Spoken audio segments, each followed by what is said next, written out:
The Design Development Review Commission is made up of volunteers with expertise or interest in historic preservation and design.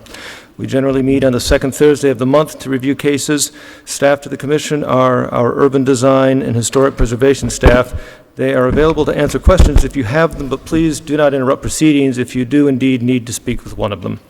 The meeting generally proceeds with the staff calling the case and describing it. I will call for the applicant to come forward afterward to add to the basic description of the request if necessary, or if the applicant wishes to do so. If so, the applicant should keep the presentation to 10 minutes or less. The commissioners will then have the opportunity to ask questions. At this point, I will ask if there's anyone in the audience who wishes to speak for or against the proposal. Audience comments should be kept to 2 minutes per person. If there is, the applicant will have an opportunity to respond, and this rebuttal shall not exceed 5 minutes. In most of the cases, we will make a decision tonight after all information has been presented. If your case is denied, or if you feel that our decision was made in error, you and anyone with standing have the opportunity to appeal it within 30 days of the decision. If you plan to speak about a specific project, you must have signed in. The sheet is at the back of the room. Also, and so that members of the public understand, commissioners are under strict instructions to avoid discussing DDRC meetings and applications with members of the public or with each other outside of these proceedings to avoid ex parte communications. If you wish to speak during the course of these proceedings, please stand and raise your right hand. You affirm to tell the truth in these proceedings? And part of the reason, well, I think the entire reason for the technical delay is that in this meeting, out of abundance of caution over the coronavirus, we are allowing members of the public to email in their comments. We're going to try to make this work. Staff will then read comments, and we will take those email comments for up to 5 minutes after the last person in the room speaks for or against a project. We'll take a brief recess at that time for staff to compile comments, and we'll tell you when the 5 minutes starts and when the 5 minutes ends, because I believe people are watching the live stream now, so that's for all of you. With that, could staff please call the roll? Mr. Bachnight? Here. Mr. Broom? Here. Mr. Dinkins? Here. Ms. Fuller-Wilt? Here. Ms. Jaco? Here. Mr. Savory? Here. We have quorum. Thank you. Does the agenda still stand? The agenda as published still stands. Thank you. The DDRC utilizes a consent agenda for those projects which require DDRC review, but which need the guidelines, meet the guidelines, and typically require no discussion.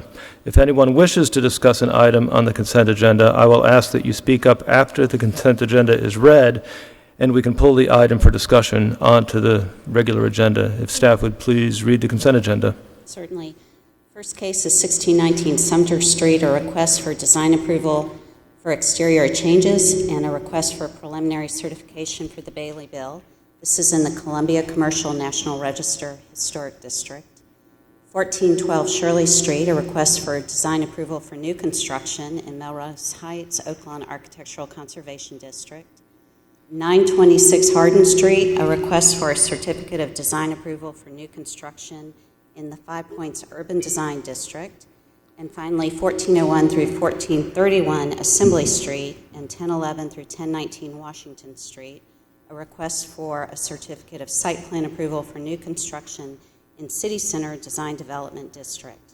And I would also mention that under 1412 Shirley Street, the request for new construction, we did receive a letter of support for that project. Thank you. Is there anyone who wishes to take an item off the consent agenda for discussion? In that case, could I have a motion to approve the consent agenda and the meeting minutes from February and the specially called meeting?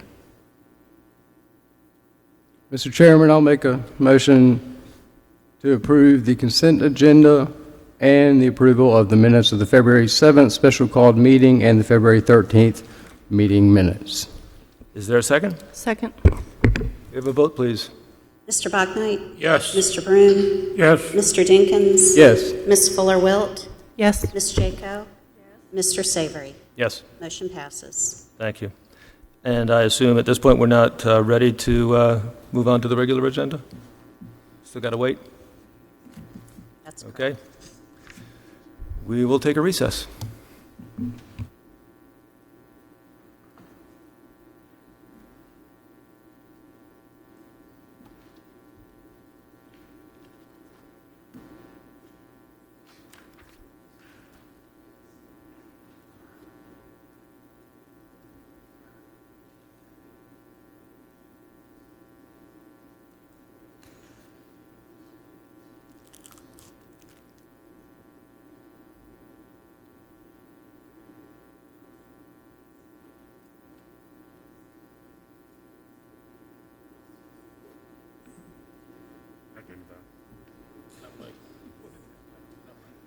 They didn't have any back there, they got it out there.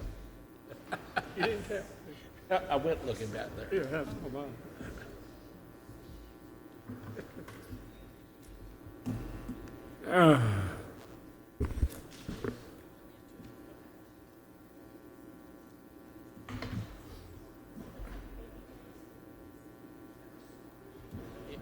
And Winston is not happy.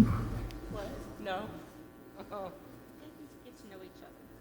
It's a matter of adjustment. Yes.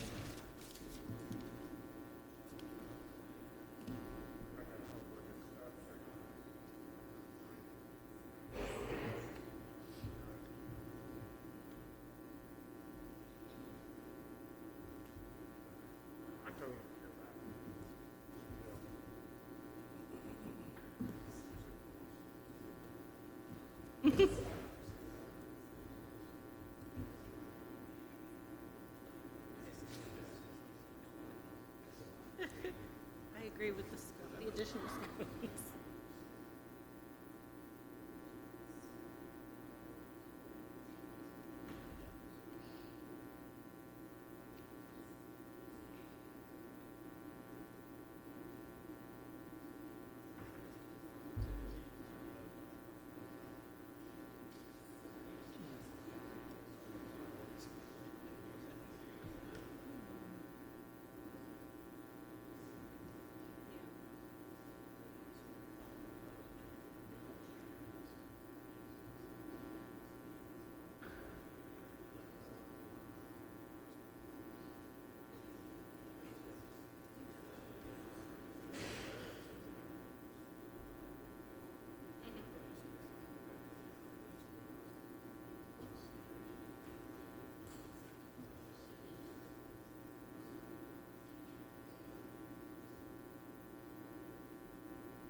Great, is this the Assembly Street one? Yeah.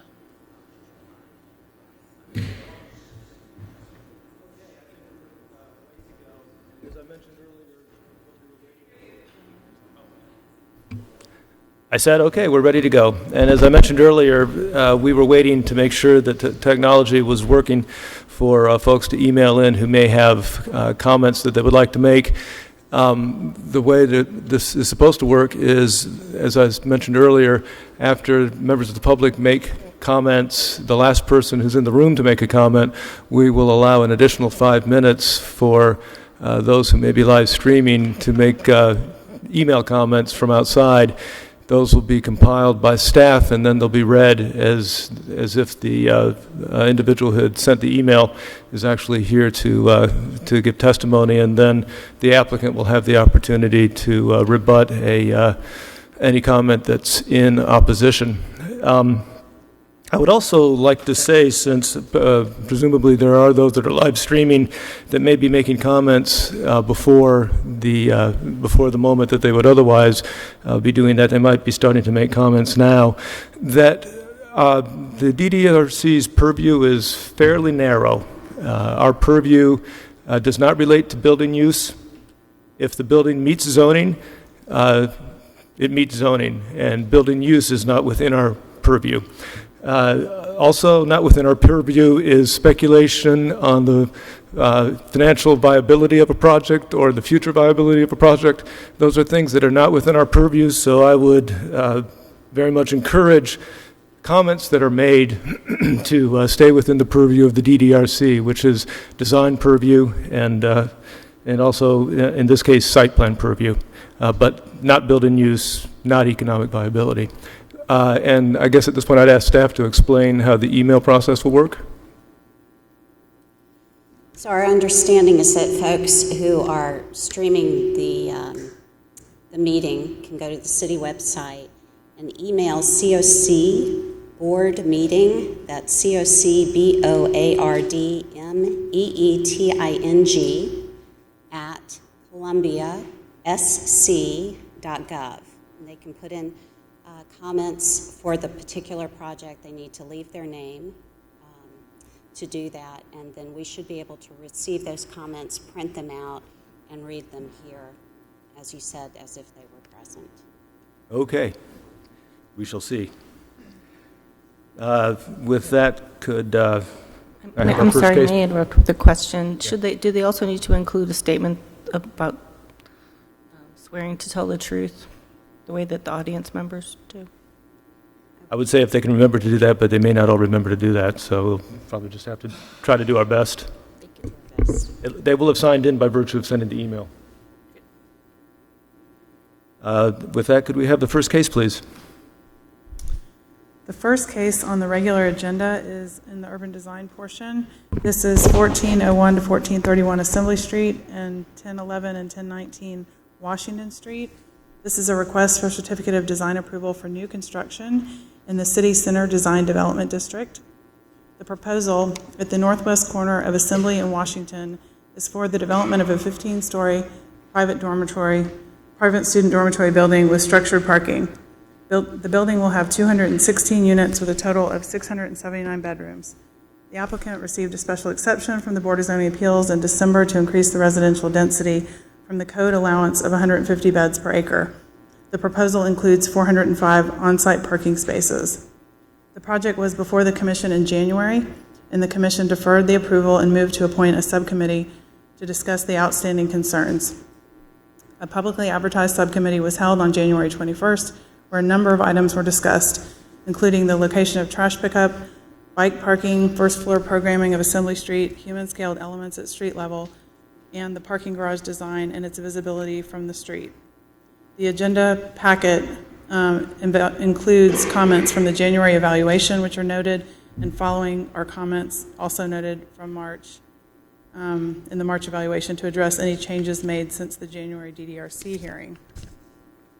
And based on the changes that were implemented since January and the subcommittee, staff finds that the project is in substantial compliance with the design guidelines and recommends approval with the following conditions: that the circulation tower on Assembly Street elevation be pushed out a few inches to add depth to the facade, that sconces, public art, and other architectural details be added to the Washington Street ground level facade in the southwest corner to enhance the pedestrian experience, that tall columnar trees be planted on the western side of the parking garage for screening, and that the applicant work with staff on the design of the open space between the dormitory and the library, and that these conditions and all other details be deferred to staff.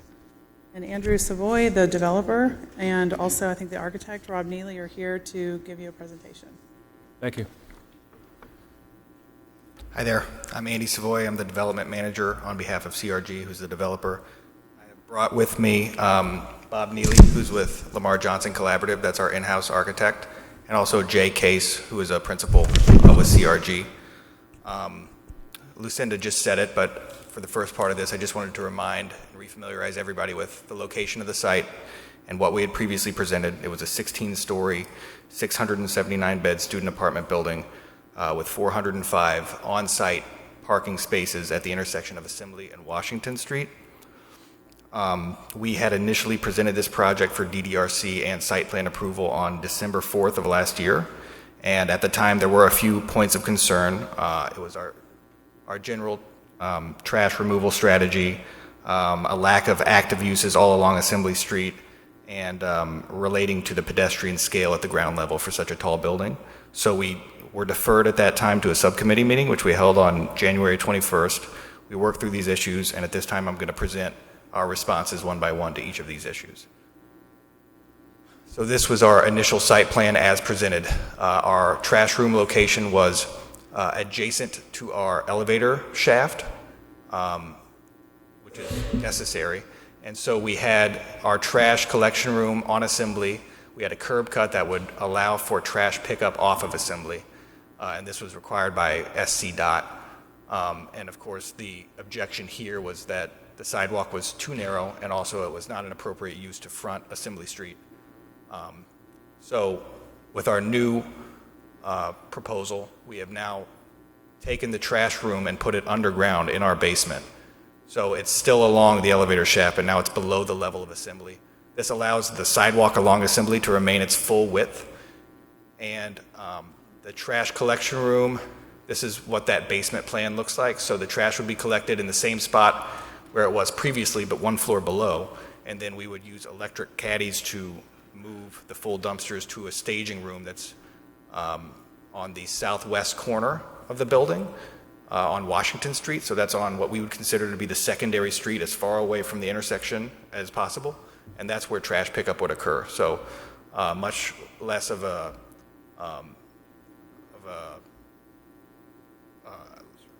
obstruction to traffic there, and just a much more appropriate place for that trash pickup to occur. We've also added a man door to allow for people with bikes to exit the building at this level, which was another thing that was requested of us.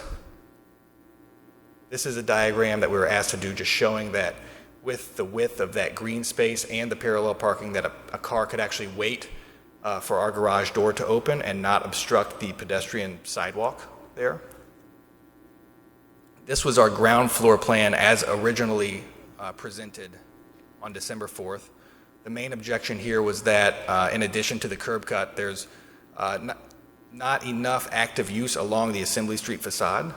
So by moving the trash room underground, and we've also relocated a pump room, so this is our revised ground floor plan, which basically shows additional programmed resident amenity space along Assembly. So almost all of that Assembly Street frontage would be activated, and we would program that as some kind of student lounge or perhaps a coffee shop accessible to the students.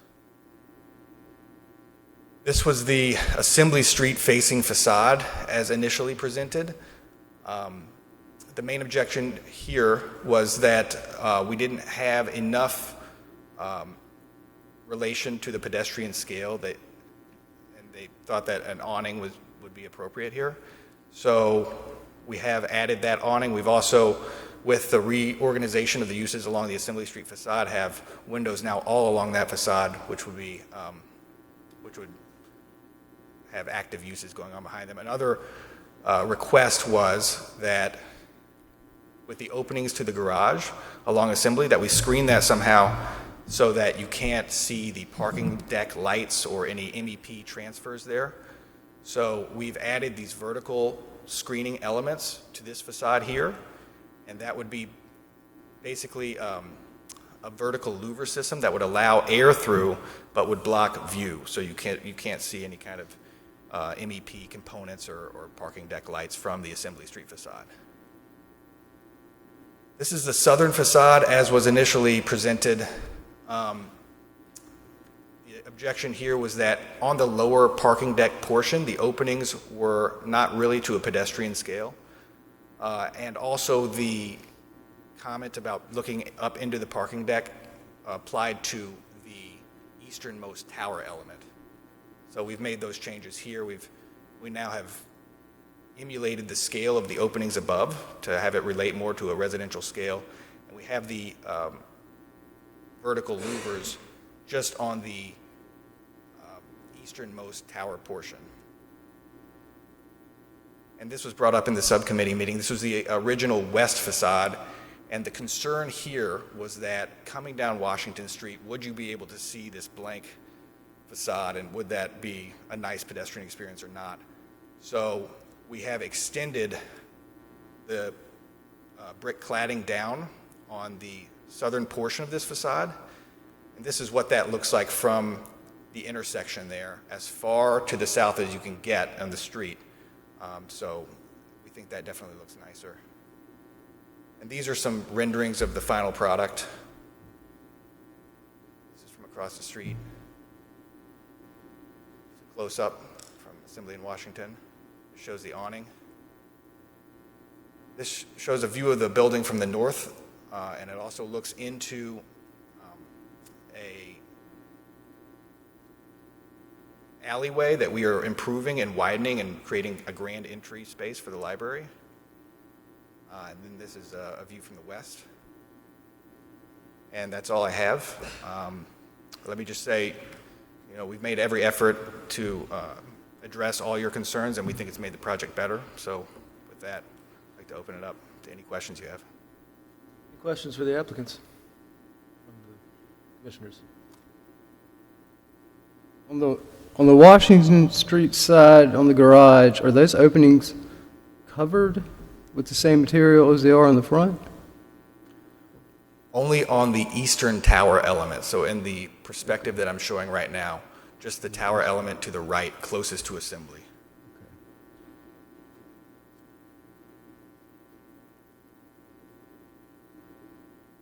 Well, I would like to say that I think that it's testimony to the value of work sessions, that the changes that have been made, I think, have all been in the right direction.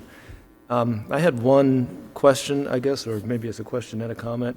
And it has to do with the staff recommendation on the Assembly Street elevation with regard to the stair tower. I don't know how other commissioners feel. I actually feel as if a significant part of the language of this building is the tautness of the skin with the restraint of the Corbelline brick, for instance. But I do think that one element is a little bit, it could be a little softened. So I personally wouldn't necessarily propose to pull that stair tower out, although I understand the purpose of the reason behind the thought.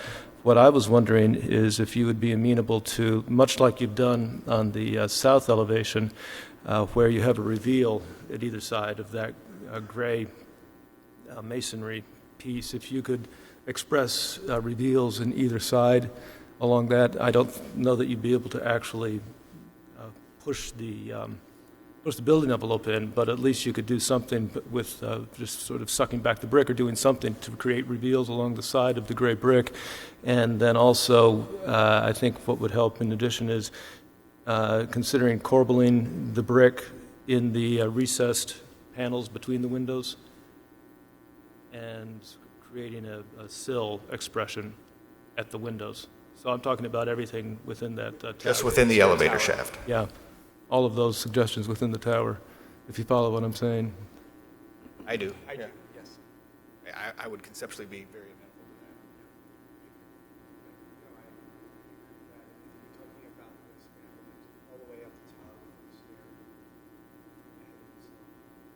that. Yeah, so, Speaking to the microphone.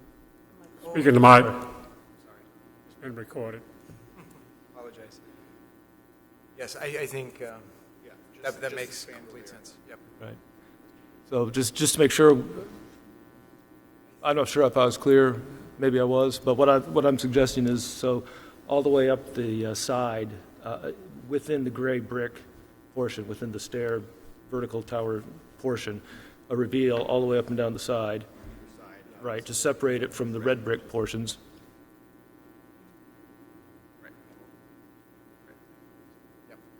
Okay. And then corbelling the brick that's in between the windows, and also creating a sill expression of some kind at the windows, just to give it a little bit of added detail. Right, right. Because I think I think the level of detail will and scale will fit in better with the rest of the facade. Well addressed.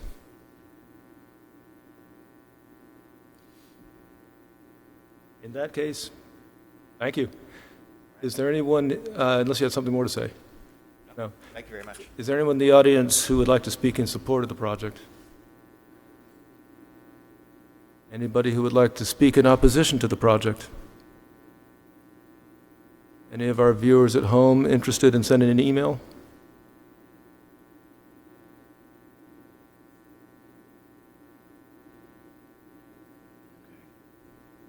So we have received a letter from Matt Kennel at City Center Partnership, your City of Columbia. Could you speak up slightly, Lucinda? I'm sorry. Sure, sorry. This is from Matt Kennel at the City Center Partnership. I'm staying in my office today due to the coronavirus advisory below, but wanted to go on record that the City Center Partnership, who represents the property owners in the Main Street District bid, strongly supports the plans for the edge at 1401 Main Street, which I think he meant Assembly, as presented today. The developers of this project have worked with area property owners and city staff for years to make sure this project will be a positive asset for our city, and they have done an excellent job addressing any and all concerns.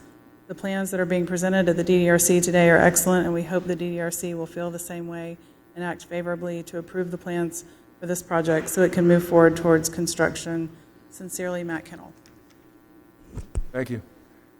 And I think that's it with the emails. No other comments. The only other question I had for the applicant was, are you amenable to the other, the conditions that staff has? Yes, sir. Scones aside? Yes, sir. I think the one thing we had a little, the one thing we had some thoughts about were the vines. We've had bad experiences with maintaining those. They tend to drop bugs and be kind of erode away the mortar. But we would commit to work with city staff to find a solution to whatever problem that's trying to address. I think I didn't put that specific thing in the recommendations. I know we had talked about it, Okay. but it was just some way to address some of the blank facade Okay. on the west side. But you're both comfortable that whatever this is, you can address it with staff? Okay. Are there any other comments before I ask for a motion? Could I have a motion, please?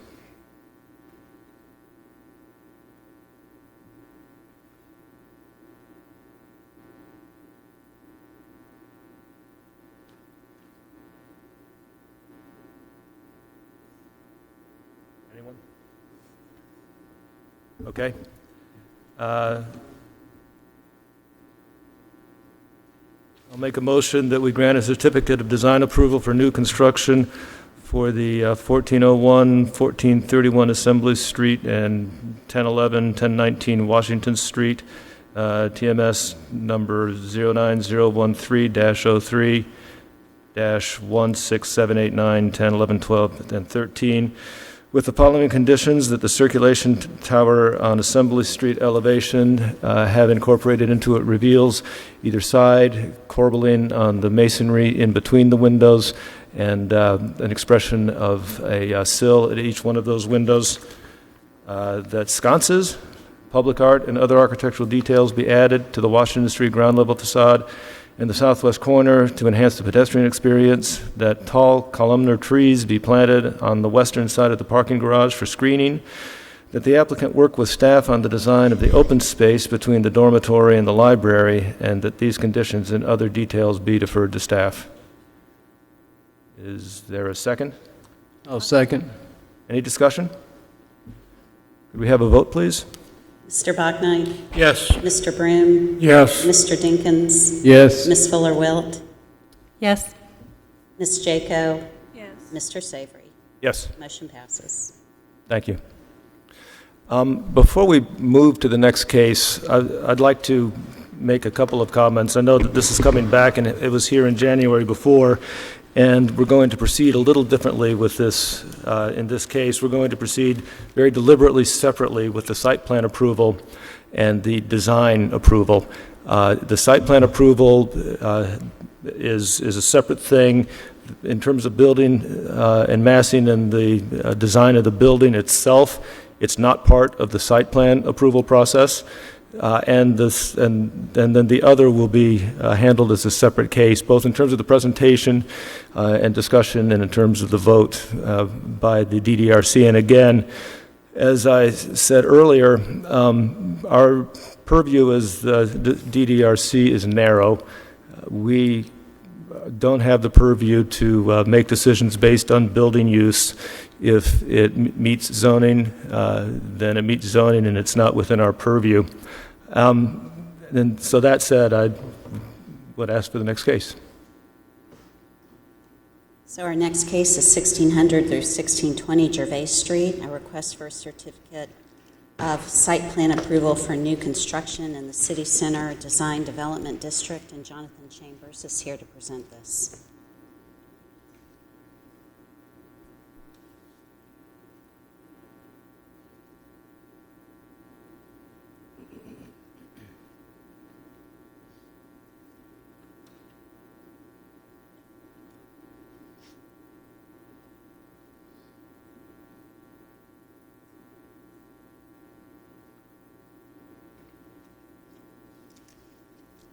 This is the site plan review of 1600 through 1620 Gervais Street, and the project entails the demolition of some existing buildings and the construction of a 426,000 square foot, 8-story, 274-unit apartment building at the southeast corner of Gervais and Pickens Street.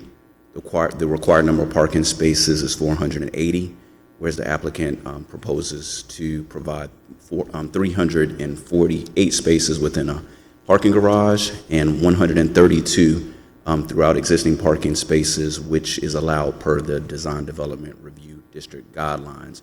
There's also some bicycle parking that will be provided in the parking garage as well. There are several staff comments. However, from a staff standpoint, we feel that they are generally standard, and the applicant is present and can explain their case, unless you have any questions for me. Are there any questions for Jonathan on the site plan? Thank you. Applicant wish to speak? I forgot to ask the others, but you've been sworn in?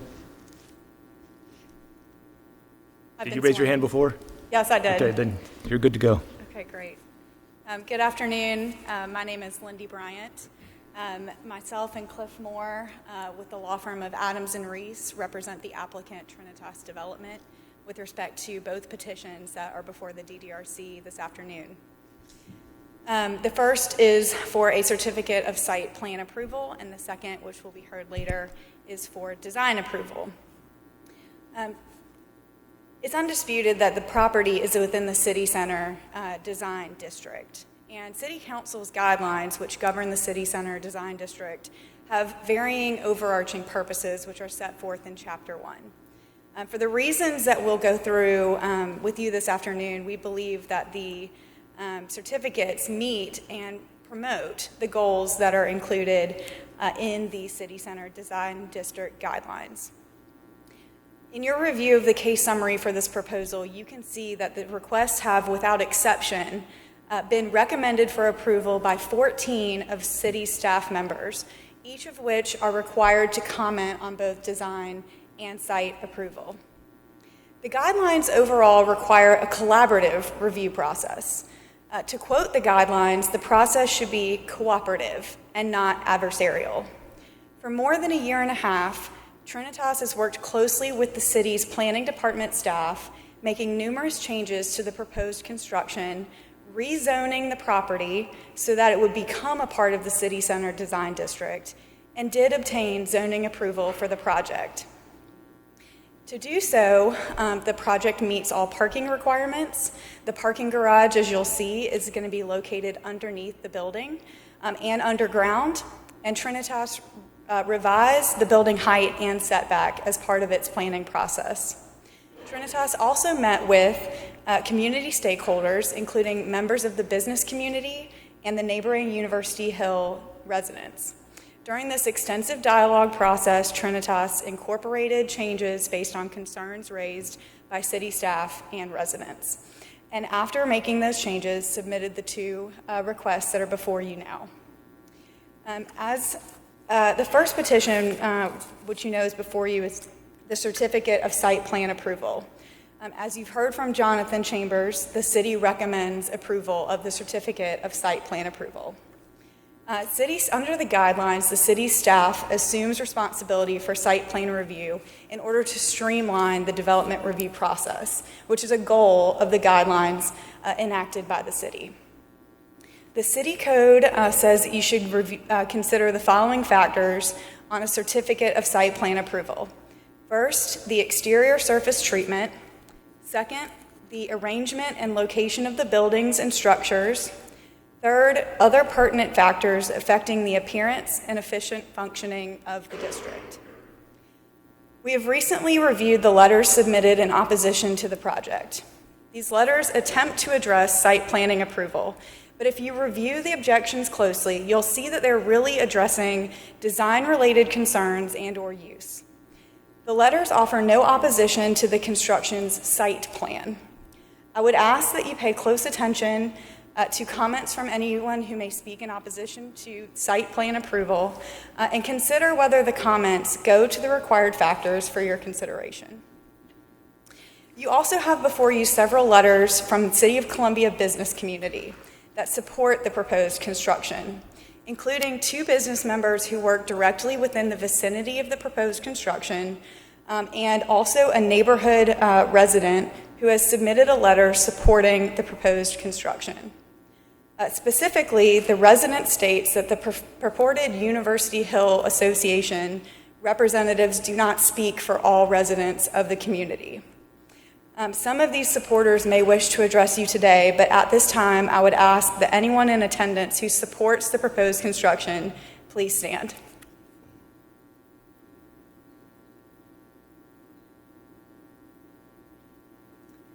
I'm now going to pass the mic over to Trinitas's representative, Linda Irving, who will speak a little further about the guidelines and how this project meets those requirements.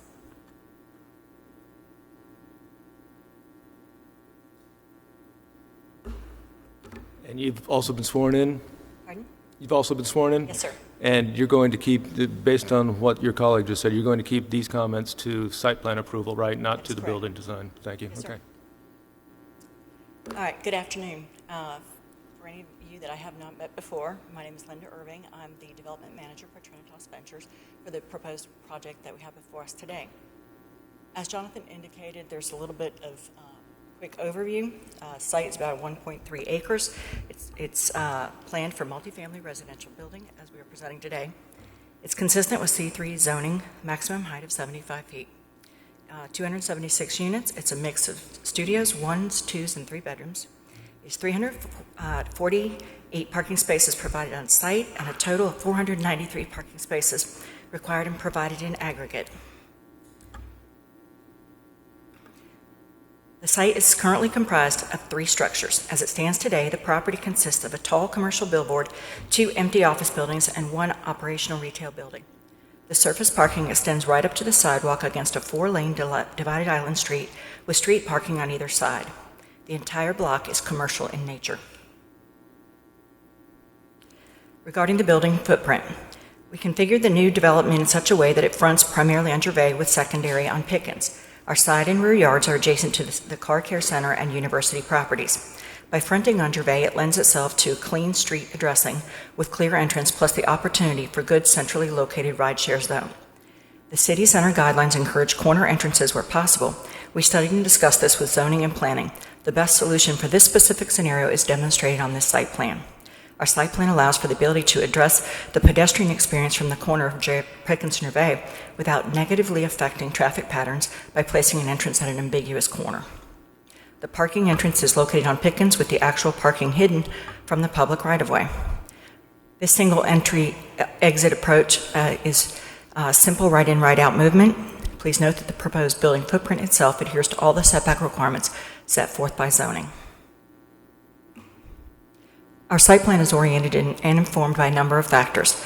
Approach to parking: a single entry and exit point reduces the amount of frontage required for driveways and curb cut radii. I would like to point out that the site currently has 2 different access points to Gervais and that will be removed with this development plan. This is ultimately considered an improvement in access management for Gervais Street. Essentially, on our plan, you're looking at less garage opening, concrete, while viewing more aesthetically pleasing pedestrian landscaping and visible ground plane activation. The pedestrian experience is also safer with a single driveway connection. As part of the required due diligence, we engaged Ridgeway Traffic Engineering to perform a traffic impact analysis. We submitted a report with the DDRC submission that included car counts from the fall of 2018 and culminating in an updated analysis in November of 2019. We want to highlight that we went to the additional expense and effort to run a physical traffic counts again last week to ensure that the data has not changed in any substantial way. Upon review of the counts conducted last week, the traffic engineer determined that the counts from October 2018 and utilized in the 2019 analysis were actually slightly higher and more conservative than counts conducted last week. A letter of data reliance was submitted to the city traffic engineer this week, and the consensus was that the analysis and recommendations stand. Another factor in our site plan and entry orientation: ride sharing. We looked at the least invasive way to address the increasing use of ride share services. The pin drop cannot be ambiguous. Based on the direction and volumes of traffic, Gervais was the more logical place for a safe ride share zone. The city, via site plan approval, concurred. And finally, public transportation. With the parking entrance on Pickens and our building entrance on Gervais, the building is well positioned to have direct line of sight to the Comet bus stops adjacent to this intersection on both sides of Gervais. It has always been our position that the appeal of urban sites has much to do with the ease of walking, biking, and access to public transportation. We also believe that raising the visibility at these curbside bus stops by continuing the landscape sidewalk lighting, as the law school has done, plus the addition of around-the-clock low-level ambient lighting the development will provide a greater safety along the stretch of the block. The landscape plan for the property follows both zoning and city guidelines to promote a higher level pedestrian appeal. One way it achieves this is by providing a continuation of shade trees and plant material at the sidewalk level, as the law school property has done. The landscape design goes beyond what is required in regards to commercial neighbors to the south of the McMaster building. Though zoning requires no landscape buffer between our 2 commercial properties, we're doing the right thing for both properties by including an additional upgraded fence to the current chain link scenario and providing shade trees for the benefit of both properties. In conclusion, we request that the Commission consider facts of the zoning requirements for site plan approval, facts of the traffic study and recommendations that the city supports, the measures we are taking to properly meet all the requirements beyond the bare minimum.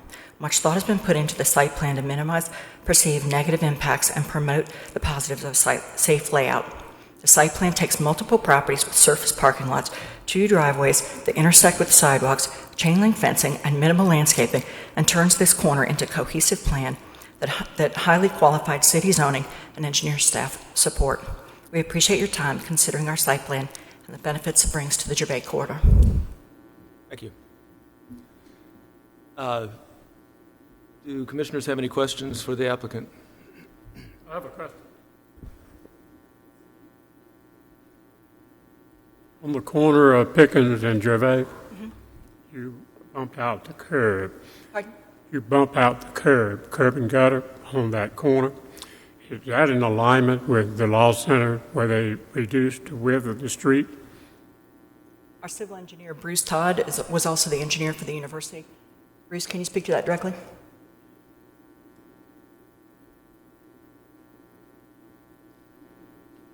You've been sworn in. Promise to tell the truth in these proceedings. If you could state your name, too, please. Bruce Todd. Thank you. To answer your question, yes, sir, it does align with the law school across the street, the bump out. Thank you. Anything else for Bruce?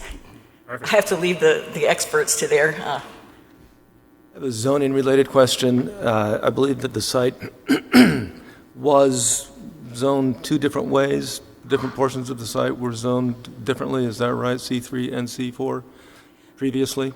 Is that correct? Previously, and they've been rezoned to C3. Right, but portions of the site already were C3 to begin with? I believe so. I'll need to confirm that. And C3 is the more restrictive of the two, I believe, in terms of height, right? Yes. C3 is 75 feet maximum. C4 is perhaps actually unlimited. Correct, and we'll get into in our next presentation that we went further with the C3 City Center. But there would have been one of two ways to go. Either you would have tried to have the whole thing zone C4 or the whole thing zone C3, I suppose, right? And you chose C3? The parcels that were closest to Pickens, those two parcels were C4. The parcel that was closest to the east, that was a C3. So with the rezoning request, it all came over to the C3 because there was concern of extending the C4, which has a more unlimited height. So they actually, by the rezoning, their height was actually decreased from what was originally permitted, and the DD was added, whereas only the parcel on the corner was within the DD. The other two parcels were outside of it. So originally the two parcels that were within the DD were C4, and then the additional parcel was C3 that was outside of the DD? Is that what you're saying? Correct. Okay. So yes, the effective efforts turned us into a more restrictive guideline and to set us forth to follow set forth standards in the city center district. Thank you. And with regards to height, the C3 height is generally 50 feet, and C4, there is no height restriction. So you said C3 is generally 50 feet? Correct. You get additional if there's some stepping back, but generally 50 feet. Thanks. Anything else? Thank you. Okay. Is there anyone who wishes to speak in support of the site plan? Is there anyone who wishes to speak in opposition to the site plan?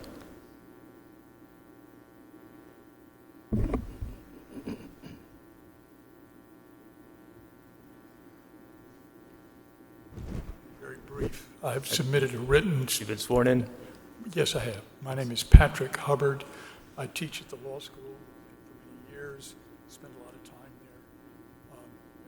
We came to Senate Street, this beautiful, appreciated part of Columbia. It's delightful. All I want to say was some reference that no one had criticized site plan review. I do have criticisms of site plan review, but I would like to use my 2 minutes to come back and talk about design. But I have written materials. They're separate, so you've got your time for this and you've got time for design. They're separate applications. One of the primary problems I have, if I've written in the documents, is that the what's called the Enabling Act of South Carolina says that site plan review must be done by the Planning Commission. And when the planners who drew up this document of the plan, they apparently didn't look at the Enabling Act, and they presented you with site plan for these matters. I don't expect you necessarily to rule on what you can and cannot do. I just wanted to make a point that I do have a fundamental objection. Thank you. And I read that in the documents that were given to us, and you're right. It's out of our hands. We've been... I was on the Board of Zoning Appeals, and a couple times we said, it's over our head. We've been charged with it, so like we can't comment on building use, we can't say we won't review the site plan. Thank you. Thank you.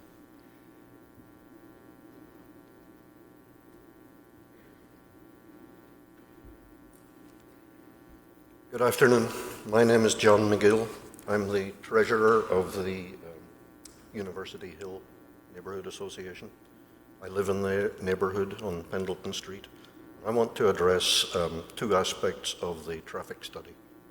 The first is the parking, which some speakers have already mentioned. They are proposing that they need 480 parking spots, and they will build 348 of those underground under this edifice that they're constructing. That leaves 132 cars that need to park in the neighborhood.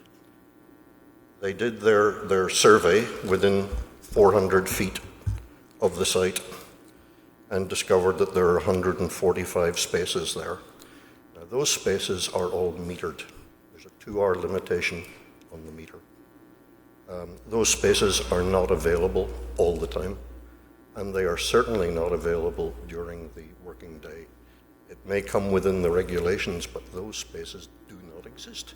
If you drive through that area during the working day, you will find that there are no parking spaces available. People are queuing up to try and get one. The students who go to the McMaster building and to the law school have filled them up every day, all the time. I live in the neighborhood, I walk there regularly, I know what it's like. So what will happen? There'll be 132 more students looking for parking spots in our neighborhood outside that 400-foot radius. They'll be all through the neighborhood. We'll have no parking at all on the public streets. Second aspect I want to address is the traffic study itself. I've looked at it, I've studied some of the numbers. It appears to me to be very unreliable.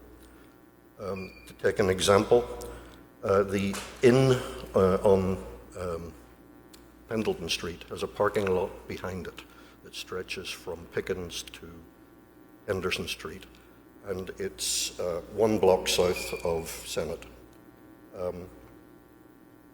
That parking lot has 2 entrances, one on Henderson, one on Pickens.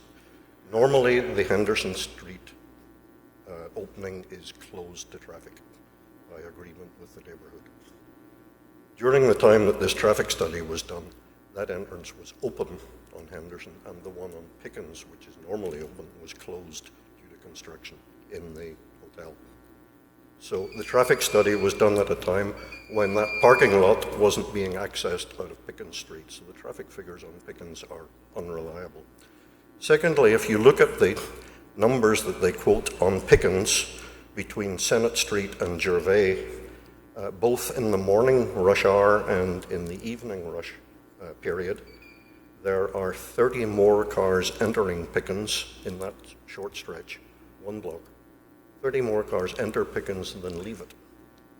Where do they go? Do they evaporate? There's nowhere for them to go. There's a small parking lot in the law school, which holds just a few cars, and then there's an alleyway down by the church. I can't believe that 30 cars go down there every day, twice a day.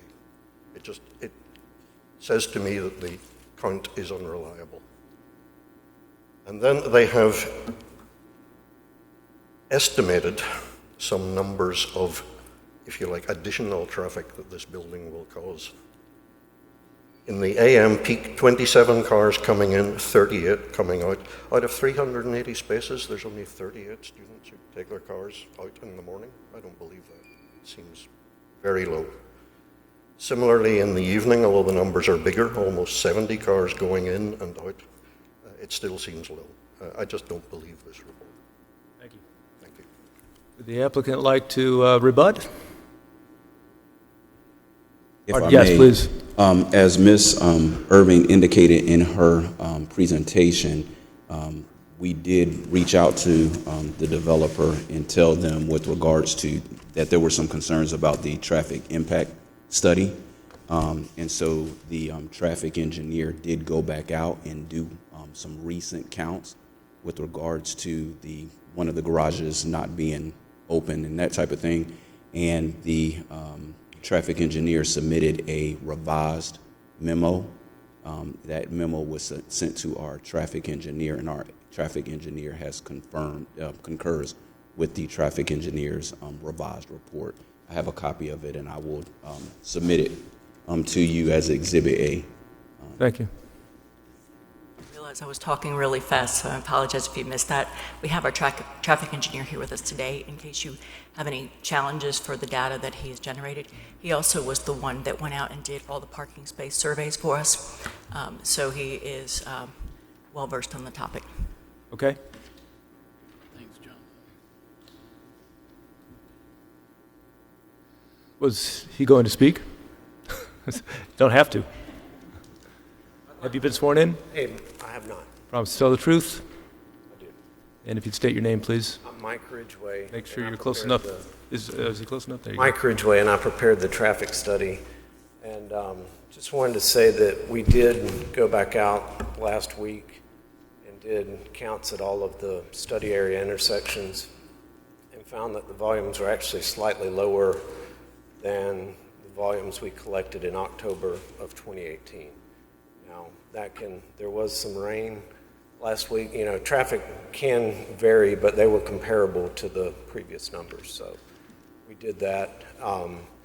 The projections for the development were done with the ITE trip generation manual, which does take into account that a lot of the trips related to this site will be pedestrian and bicycle trips related to campus, downtown, other places. So I stand by the data, and if there's any other questions, I'd be happy to answer them.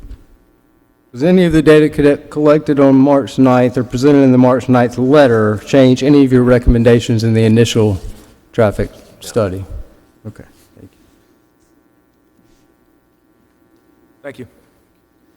Is there anyone else who wishes to speak in opposition?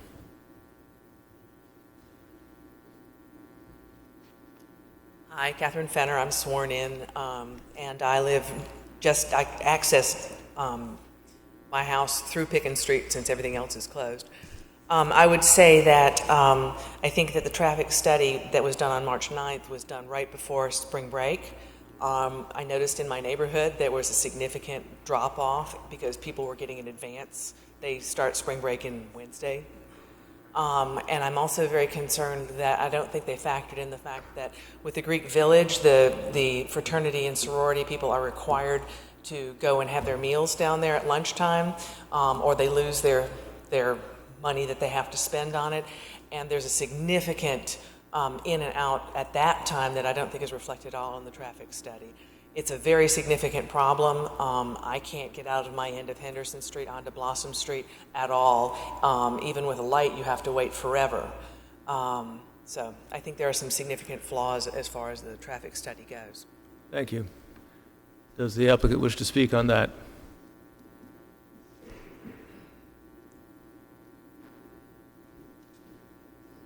Just to restate, that was a recheck of the data that was taken in the fall of 2018. So in fall of 2018, there was no renovation going on at the hotel. It was not spring break. So last week was just double checking the assumptions on the data, and we stand firm behind that. Thank you. Is there anyone else that's here that wishes to speak in opposition?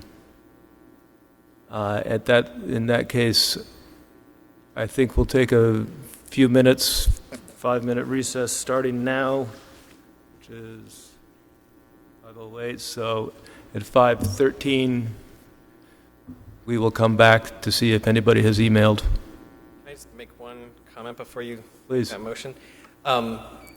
With regard to the question about the zoning, they originally submitted an application that was for C4 with the DD, and then they revised that in the process of going to Planning Commission with the final application going to Planning Commission, which was C3, DD.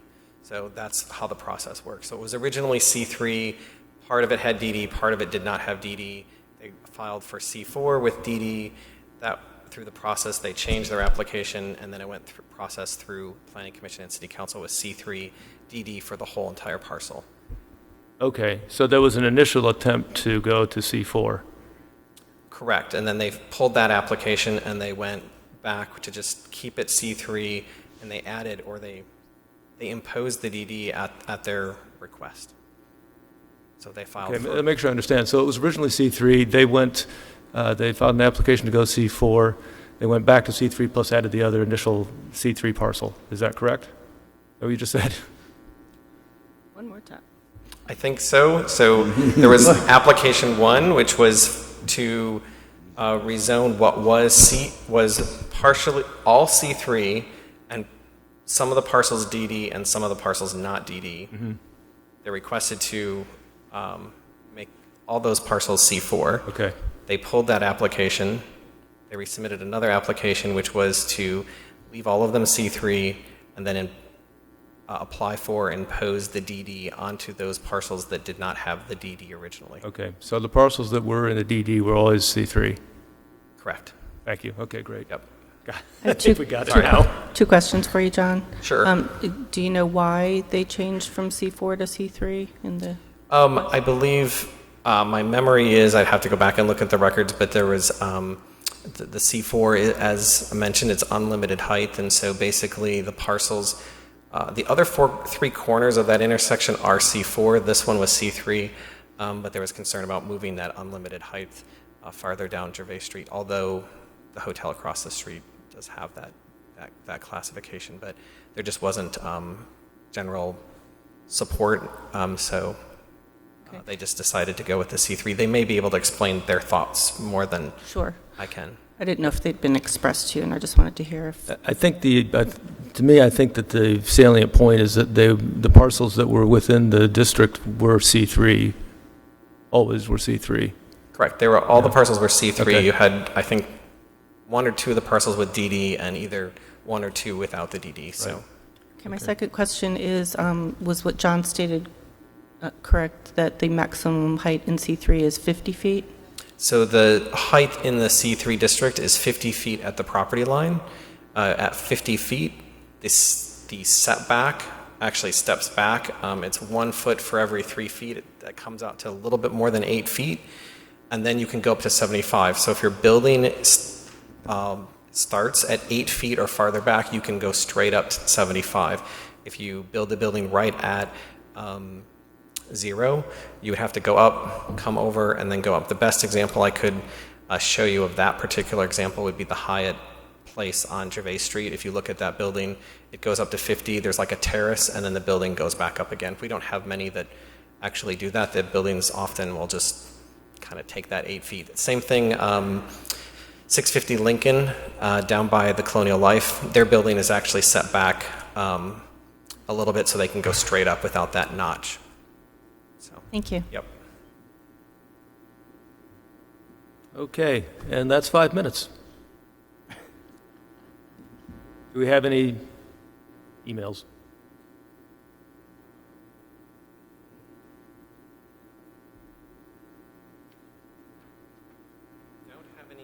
At this time for this item. As Andrea, or as Lucinda mentioned, there was some letters that were included within your packet, but there's an additional 4 letters which I believe were handed out to you that came in since the agenda was posted last week.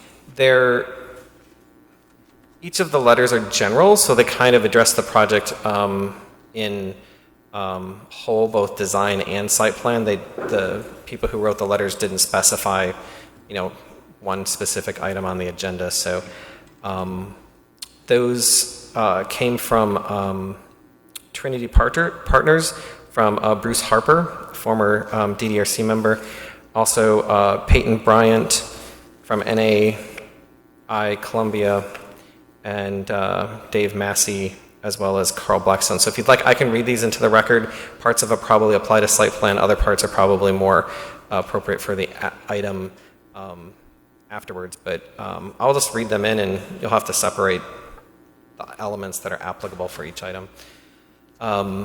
So this item is from Carl Blackstone. It says, Dear DDRC members, Trinitas Ventures recently presented a plan to DDRC which met all zoning guidelines and is proportional with adjacent buildings in the 1600 block of Gervais Street. They followed the specifications established by DDRC and the City of Columbia. Having satisfied these guidelines, the Columbia Chamber feels it's appropriate to approve the project based on those merits. We espouse following guidelines and policies as they are written to ensure fairness and impartiality. With that in mind, we are writing to you in support of the proposal for the apartment building proposed by Trinitas Ventures to be built in the 1600 block of Gervais Street. Thank you for your thoughtful review of this matter. The second letter is from Dave E. Massey, and the letter begins, Dear Chair and members, I have practiced law in South Carolina since 1983 and currently lease office space in one of the buildings that are part of the construction design proposal now before your commission. Therefore, if you approve the design of this new project, I will need to relocate my office. However, as a citizen of Columbia with an objective eye towards what's best for the future of our city, I support approval of this project. The design, as described and illustrated in the newspaper, clearly offers a major improvement for the streetscape of the 1600 block of Gervais Street.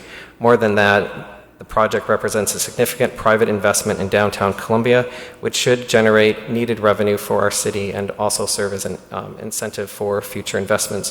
For all these reasons, I encourage you to approve this design proposal. Thank you for your consideration. Davey Massey. Third item is from NAI Columbia, from Peyton Bryant. It states, I'm writing to you today not only as a concerned real estate professional in the Columbia area, but as a concerned resident of Columbia. It is no secret that many factors influence our city's success in regard to the physical makeup via real property. An appropriate blend of government policy incentives coupled with investment from the private sector should result in a healthy real estate environment that offers its residents and visitors the proper outlets to live, work, worship, and play. At 1600 Gervais, we have before us an opportunity for the private sector to develop a property that currently, as I understand it, meets the following criteria. The proposed project meets all zoning requirements, the proposed project meets all density requirements, the proposed project meets all setback requirements, the proposed project meets all height restrictions, the proposed project meets all parking requirements. DDR staff has recommended the approval of the request. I also understand the role of your committee is to consider whether a particular project meets all the appropriate design criteria set forth in the city guidelines. Based on what I know, this project does just that. If this project were to be denied, I'm afraid the reputation that would envelop our city development landscape would have a detrimental impact on all facets of our fruitful resident and visitor life. This is something I cannot sit back and watch occur. Therefore, please accept this letter as my robust support and strong encouragement for the approval of this project by your committee. And the fourth letter is addressed to Amy and Lucinda. I'm writing, and this is from Bruce Harper. I'm writing in reference to the proposed multifamily development at the above noted address in Columbia, SC, in support of the Design Development Review Commission granting a certificate of design approval and site plan approval for this project. As previously determined, the proposed project meets all zoning, density, setback, height, and parking requirements outlined by City of Columbia zoning ordinance, and as such, your staff previously recommended the project be approved by DDRC. As a former commission member of the DDRC, I know on occasion commission members must set aside political pressure and render decisions based on the design guidelines that the DDRC is charged to apply. I encourage the DDRC members to support this proposed project, which clearly meets all of those design guidelines. And let me see if any more emails came through. And I don't have any more emails at this time. Thank you. Any more comments before we deliberate? Any comments then from commissioners?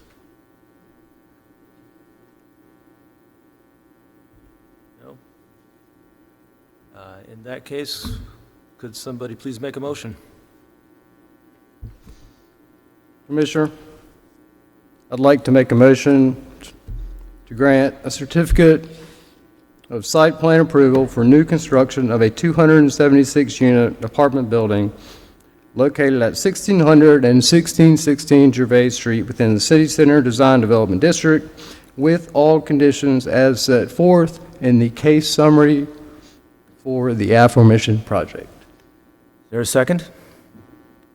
Second. Any further discussion? This is only for site plan approval.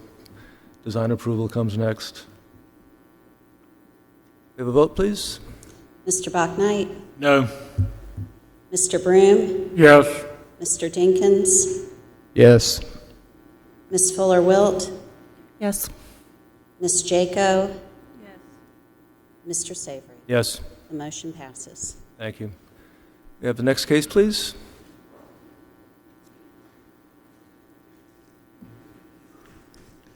The next case is 1600 through 1620 Gervais Street. This is a request for a certificate of design approval for new construction in the City Center Design Development District, and Lucinda Statler will present the project.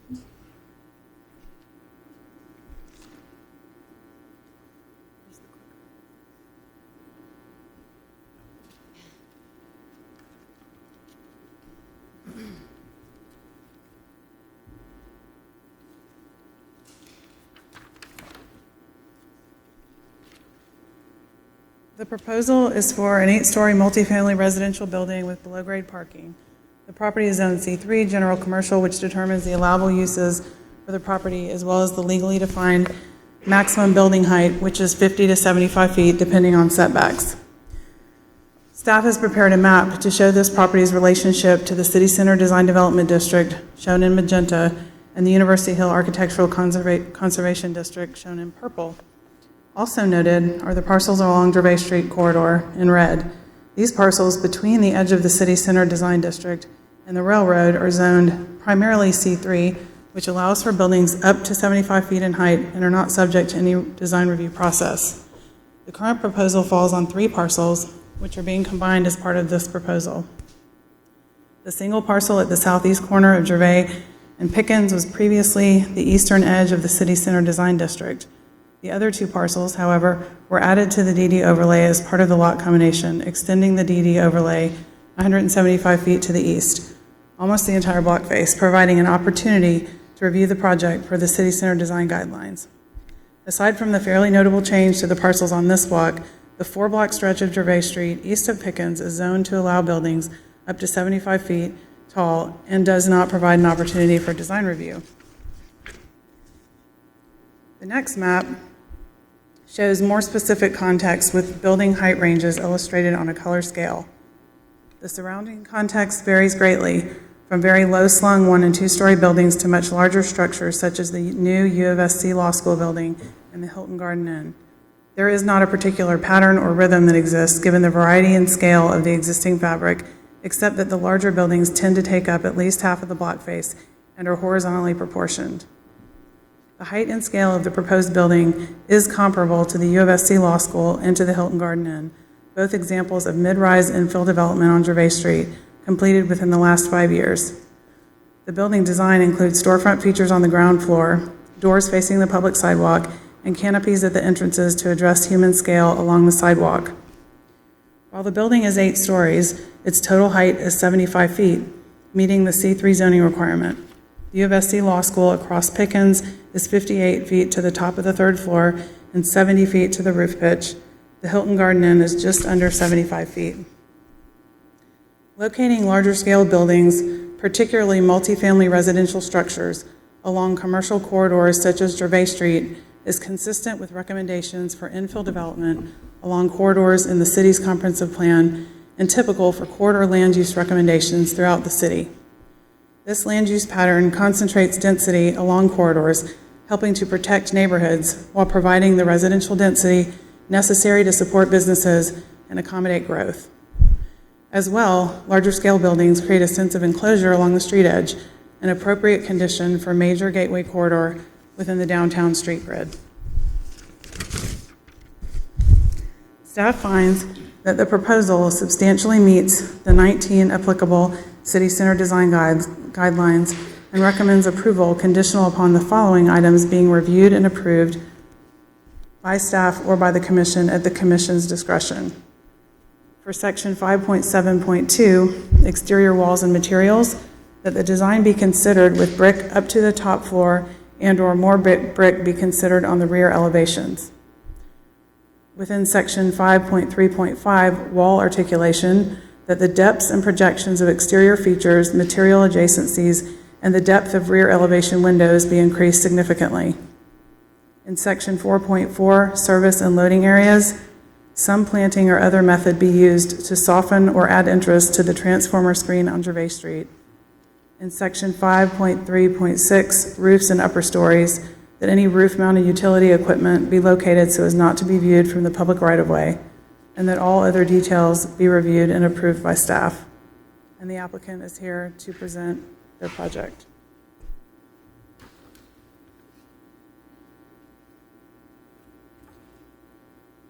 Hello again. I'll try and talk a little slower this time.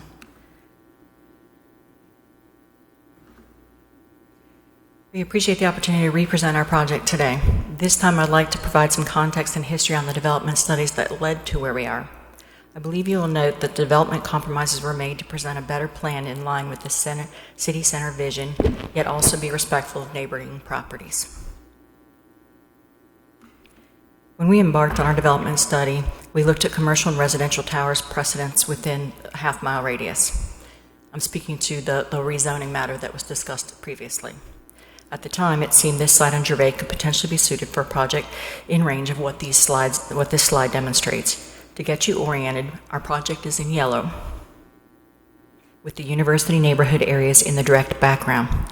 Please note, Heritage Condos, 16 stories, Columbia Hall, 17 stories, Capstone, 16, South State Bank, 4, Hilton Garden Inn, 6, and Senate Plaza, 19. Regardless of the year they were built, these examples are current fixtures of the neighborhood landscape.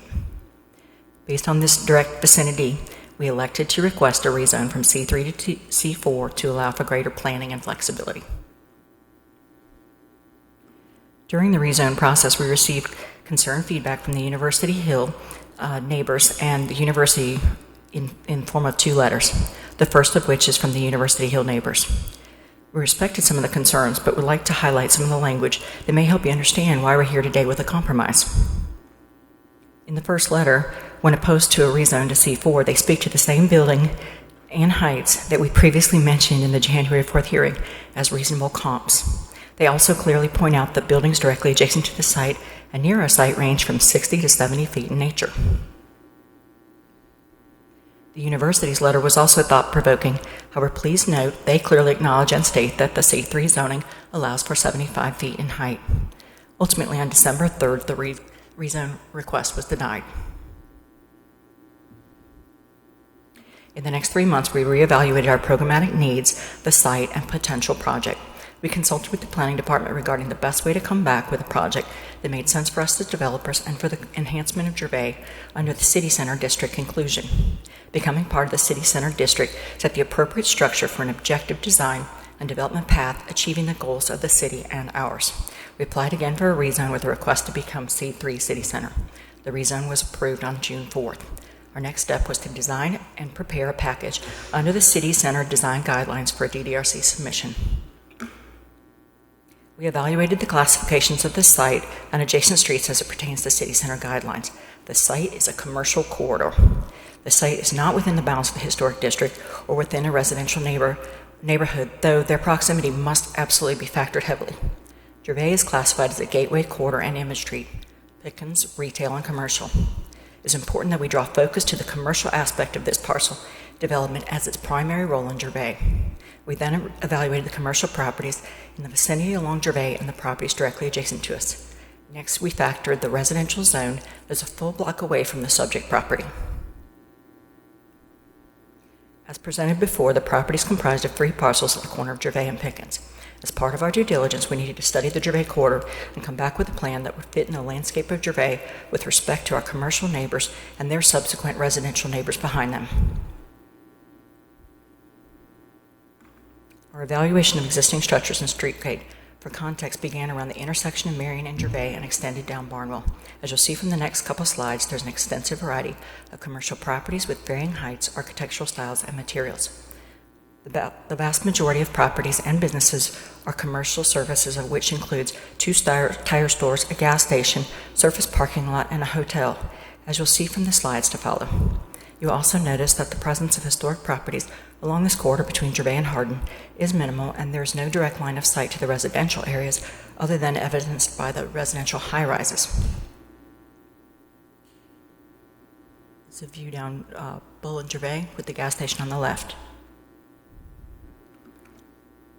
Next photo, we note the span of surface parking, we noted limited streetscaping, we note the significant mix of materials and mass within direct line of sight from Gervais. We also noted the law school's attractive pedestrian and landscape-friendly appeal, as opposed to properties that were built prior to the establishment of the City Center guidelines, which we intend to uphold. We wholeheartedly support continued improvements of this nature, and our project could bring more continuity of this improved streetscape to Gervais. At Gervais and Pickens, we noted the hotel height and our corner in the same frame of view with the residential tower in the background. Again, a variety of building heights from direct view along the Gervais commercial corridor to include a commercial billboard on the subject site. We noted curb cuts on the reference property with parking lots directly adjacent to sidewalks.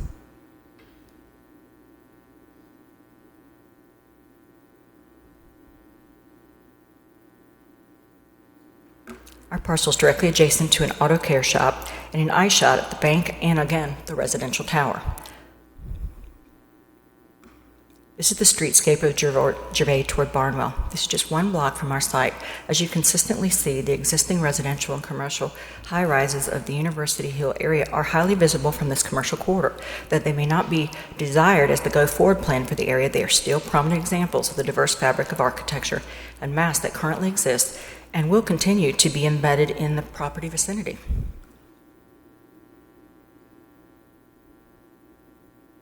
The next step was for us to study the variety of residential styles behind the commercial properties on Gervais, Pickens, and Henderson.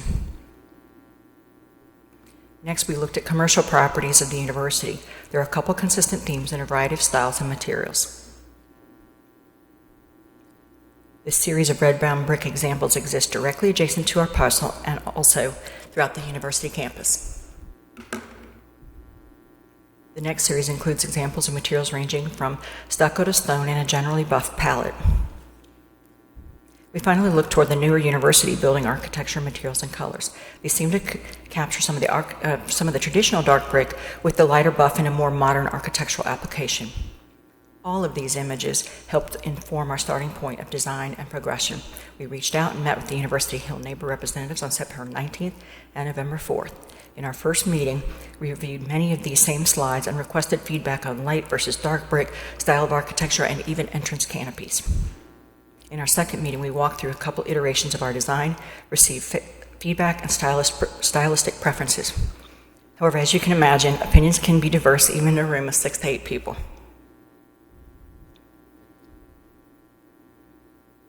At this time, I'd like to highlight some of the city-centered guidelines that seem to communicate a desire for development such as ours.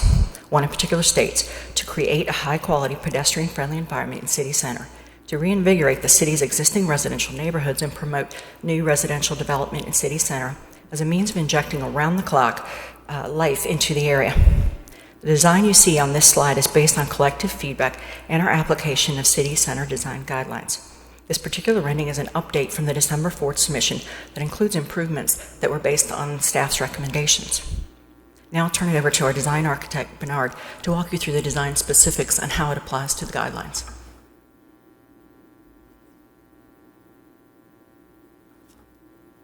Thank you. So, as Linda mentioned, this rendering does include some of the suggestions made by the staff, which includes recessing of the core elements like the elevator and stair towers, push back a few feet, and we pull the brick all the way up to the top level. What this does well is that it does create more depth because there is more brick. It does create more depth and plane change into the windows per staff recommendations. And we are treating all the windows that are into the fiber cement, which I'll touch base in just a little bit. This is a slide that shows what is there existing and the proposed development, just for comparison. And this is a 2-block streetscape, not to scale, that represents how the building fits into the context, into the immediate context within a 1 or 2 block radius. In this case, the law school and the hotel across the street. This one is a rendering from Senate and Pickens Street. It does show that we did pull the brick material around the corner and into the back facades a little bit to address the staff comments. We are trying to keep that architectural rhythm throughout the back of the building with fiber cement. This is a rendering from Senate and Anderson Street to show that we did pick up on staff comments. We pulled the brick around the corner and to the top floor, and we're creating the rhythm with two-tone fiber cement into the back. On this slide, you'll see the sections that were applied as we're developing the elevations and how we estimated the height. So those sections are highlighted in those elevations, and how we are trying to create a rhythm in the articulation of the facade of the building, walking down Gervais and Pickens Street, to pick up on what the city center development guidelines state as creating a rhythm between A's, B's, and C's, and so forth.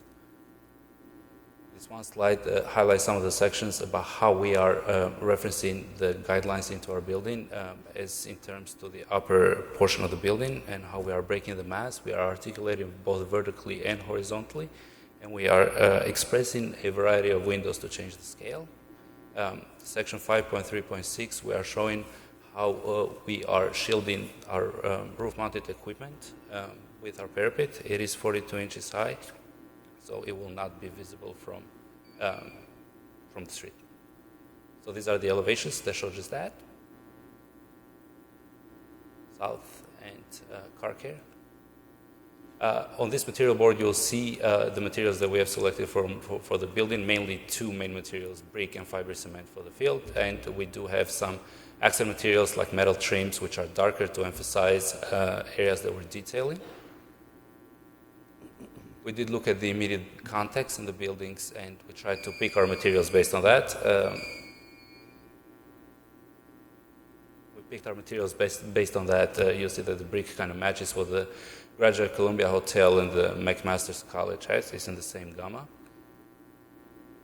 We also like to point out that we are interpreting into our building the roof lines that the nice historic buildings have into our neighborhood without trying to mimic them line by line. And in this slide, you'll see that we are clearly enhancing the sidewalk on Gervais Street side by making it quite wide, providing shade trees, bike parking, and an Uber or rideshare pickup drop-off area. And our second floor amenity deck. Thank you.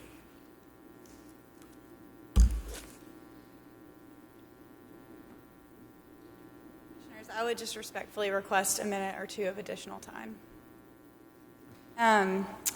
The City Center guidelines specifically recognize that the City Center District is a complex area with a variety of development settings and corresponding design styles. The guidelines are illustrative rather than prescriptive and do not set forth detailed or rigid standards. With respect to a few of the letters that have been submitted in opposition to the project as to design, I want to provide a couple of comments based on the guidelines. The primary argument of the opposition is that the mass and scale of the proposed project is out of context with the relevant neighbors. The opposition would conveniently have you consider the proposed construction's neighbors only in the southwest quadrant, the historic University Hill neighborhood. This neighborhood might only be a block away, but it extends from the proposed construction away from the City Center Design District for 7, 8, and even 9 blocks to Blossom Street and 5 Points.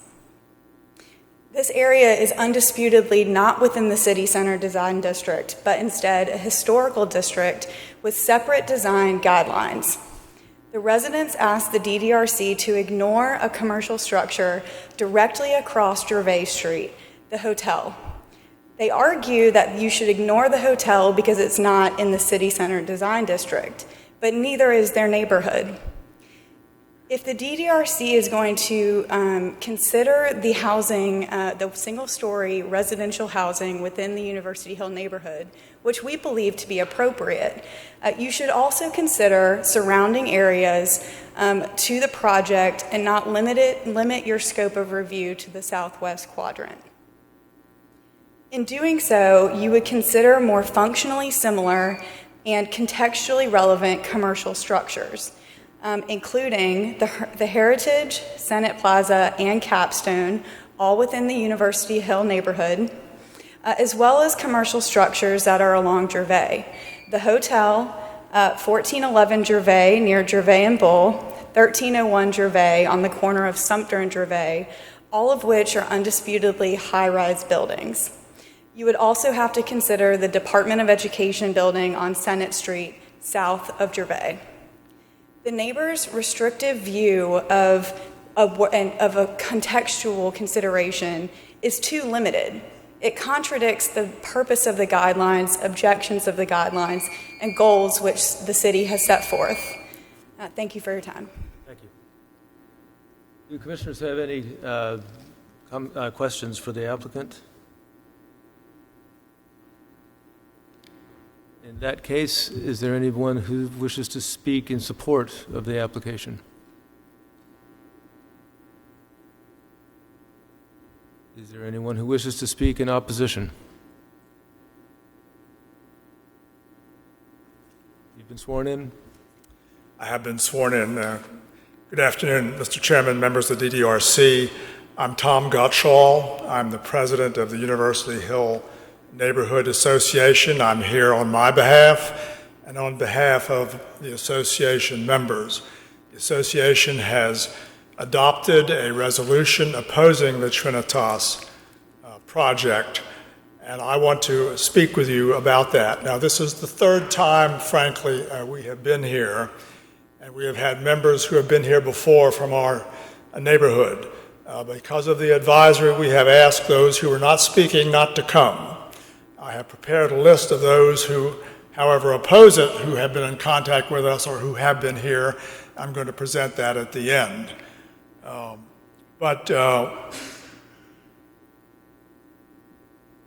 I want to make this point. The representatives will speak from the university neighborhood and from other entities, but our neighborhood asks you to disapprove this particular application. Now, as the DDRC, we're well aware, Design Development Review Commission. We're here now for the design portion of this. Simply because zoning has been approved and other things, the site plan doesn't mean design gets approved. And design has a degree of discretion which perhaps some of these others don't have. We think this design is really inappropriate for this position because of its neighbors. I want to say that we ask for your protection DDRC from the design component, not just for our neighborhood, but for the city of Columbia. This is, after all, a capital city. This is our center core. We get a chance to do this maybe once in 100 years. Is this what we want for the next long period of time? Development needs to occur, but not this. We have cited chapter and verse in our submission to you those Center City guidelines which we believe are not adhered to, which are violated by their terms. And just to note, our principal issues really are mass, scale, compatibility with neighboring structures, and the context. And of course, that's really what this is all about. And so the guidelines at 5.2 of Center City say it is not, quote, compatible with its surroundings, parenthesis, context. So that's an issue. Secondly, in mass, scale, height, facade, rhythm, we would say it is not, quote, this is quoting from guideline 5.2, sympathetic and compatible with existing, more traditional buildings. Now, what are these existing, more traditional buildings? First of all, right adjacent to it is the Christian Science Church, which is maybe 2.5 stories, and then McMaster College beyond that of the University of South Carolina. In recent years, you'll remember McMaster College was doubled in size with a very architecturally sympathetic addition. Stevens and Wilkinson designed that to have a sympathetic addition to that building.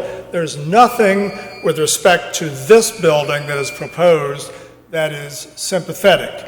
It is 8 stories high, 540 beds, 75 feet. Now they say, well, you all should consider as part of the adjoining standard the Hilton Hotel.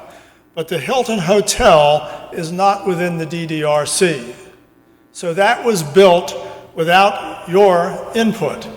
To now bootstrap and say a building on the other side should be permitted because this non-design permitted building is on the other side completely misses the point. The law school consumes its whole block with some historic structures on it, but it's not hemmed in like this is. Now, the University Hill Neighborhood Association is diagonally across Senate Street from this block on which this project is proposed. And that is mainly 19th and 20th century homes. 2 stories is basically the rule. We have our own guidelines, that's true. And in addition to that, it's an architectural conservation district, the City of Columbia, and it's on the National Register. Now, this is part of the portion that this building should be in context with. There has been no high-rise south of Gervais Street in 40 years. We can open the floodgates, but I would say this is not the time to do that. It is completely mistaken to use these others as a reason to permit this. Let me finish by saying, if you look back at this proposed project from the vantage point of Sennett and Henderson, and there's a picture that you've seen from it, you can see that looming over this neighborhood. It is simply not appropriate. We ask that you not approve the design of this. Thank you so much. And I do want to add as exhibits two items. First is a close-up of the center city showing the DDRC, and it shows the Hilton across the street not being within that, but I'd like to submit that. And also the list of people who did not come and or have been here before. We've had this advisory. Thank you so much for your attention. Thank you. Does the applicant wish to rebut? We have some other people.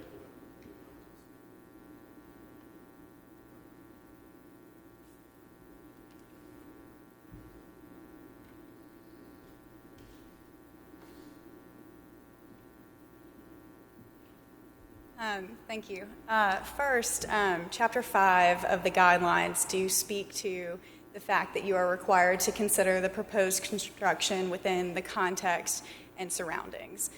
There's nothing in the guidelines that prohibits you from considering buildings outside of the design district or buildings several blocks away. We would simply ask that you consider the proposed construction within the context of all of its surroundings and not limit your consideration to buildings either within the design district or residential structures to the southwest and limited to the southwest quadrant. In addition, with respect to exercising your discretion, certainly you do have discretion under the guidelines to consider design with respect to the proposed construction. We don't disagree with that. But Section 3.1 requires that the process in reviewing certificates be implemented and administered in fair and consistent manners. The keys to this fairness and consistency is a clear, easily understood process for reviewing projects for compliance with the guidelines that does not place an extraordinary burden on property owners and developers. Respectfully, if you accept the opposition neighbor's proposition that exercising your discretion to deny the project would here place an extraordinary burden on property owners and developers who've taken into consideration the variety of buildings within the surrounding areas on all sides. As to building height, the guidelines clearly express a non-binding general direction for buildings within the city center, expressly recognizing that zoning ordinances are the primary legal vehicle for expressing regulations concerning the height of buildings. Although there is a recommendation that buildings not exceed 5 stories, there is a specific preference in the guidelines at Section 5.3.1, which says, low-profile office buildings, commercial buildings, and residences will not yield the density, urban scale, and character which is desired for the city center, and should therefore be discouraged. In other words, the opposite proposition also holds true. The building that's being proposed before you is a high-profile commercial building and/or residence which will yield the density, urban scale, and character which is desired in the city center. For these reasons, again, we ask you to approve the certificate. Thank you. Many of those points had been made in her initial. Make sure you get closer to the microphone. Yes, many of her points had been made in the initial presentation. And I don't think the burden on the developer, respectfully, is issue before you. You have a very important design function to protect the city and to protect us.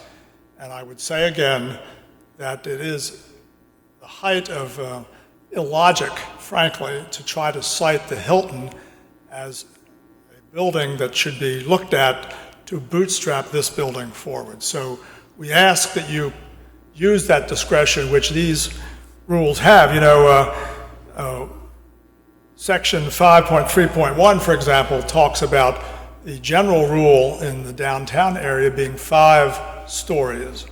So really the question is, what is the context? What context do you want to look at? Do you want to look across Gervais Street, or do you want to look on the block on which this project is to be sited and back behind that? We think the latter is the appropriate one. Thank you. Mr. Gottschall, I'd like to thank you for your 3rd time here. Thank you. Appreciate your input as well as the neighborhoods. And I'm very sympathetic to your concerns. I would really like to hear a little bit more about specific design elements of which you are concerned with, rather than just in general height and mass. I'm struggling a little bit with the neighborhoods. You know, they seem to be pointing strictly to height and mass, influx of people, and not to the specific design. Let me see if I can respond to that. Mass and scale, including height, are very important.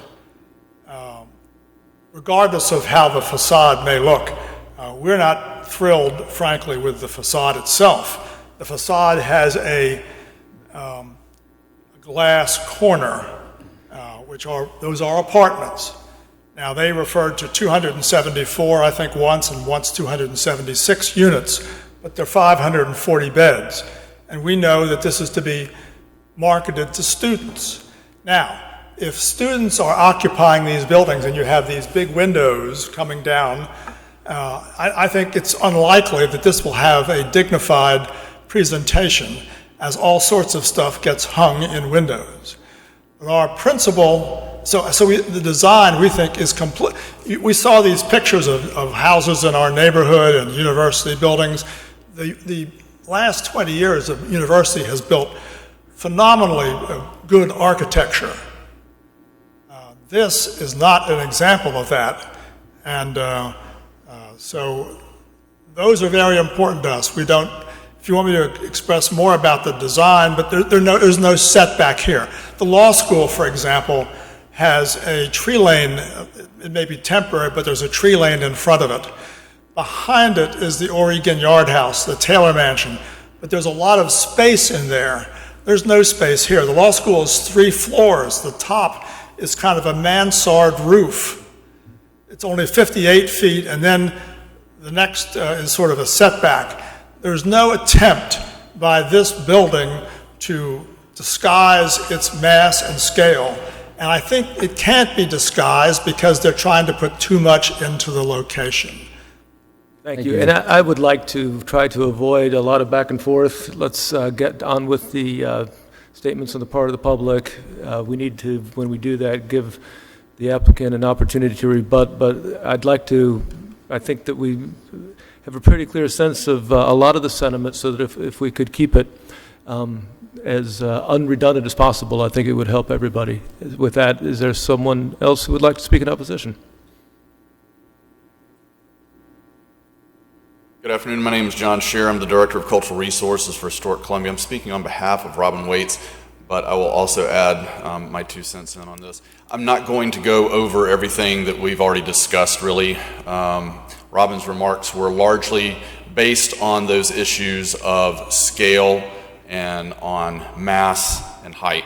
What I'm going to reiterate are certainly those things in a nutshell. However, I don't want people to walk away thinking that the building that you see here as represented is going to be how it looks. If you look at the Christian Science building, the church, this is a disingenuous representation of what it's going to look like. And I understand that they said, well, this is not to scale. It's not only not to scale, it doesn't match the setback of that building, that historic building, all right, or the McMaster School, so you're not getting a clear picture of this. As far as the district that we're concerned about, University Hill District, it's not to the southwest, it's to the southeast. And some of the images that were shown on one of the earlier slides don't actually depict buildings in the University Hill District. They're actually showing the Siebel's house, which is located at Richland Street, and another building on Laurel Street. So that's in the Robert Mills Historic District, several blocks to the north of here. So, from a perspective of authenticity and accuracy, just kind of throw that out there for what it's worth. I would like to add that, we're talking about viewshed impact on this as well. And if you look at this structure, and if you look at the context in which it is being proposed, yes, architecturally, we have a hybrid of various architectural styles on Gervais Street. Gervais Street historically was one of Columbia's premier avenues. It was a destination and it was a corridor, it was a conduit for commercial as well as residential activity.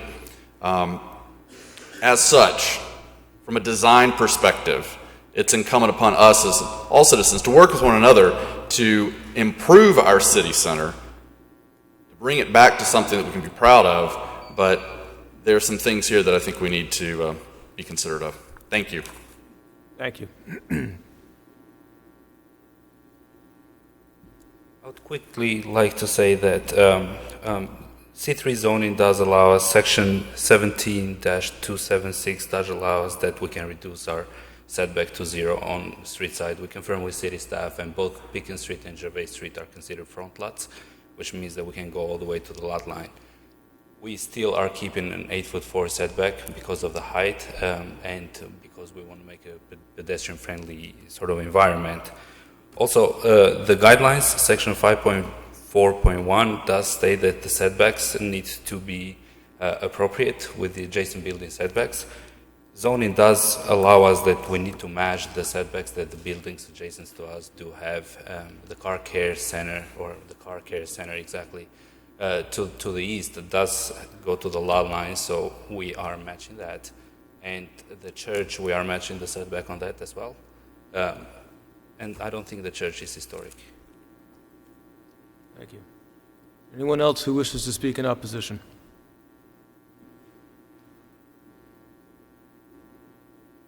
Just to understand, did I hear it say that the church is not historic? Is that the same? I don't know that I heard that. Okay. Architecturally speaking, it's important, and historically it's important as well. So, for the record, thank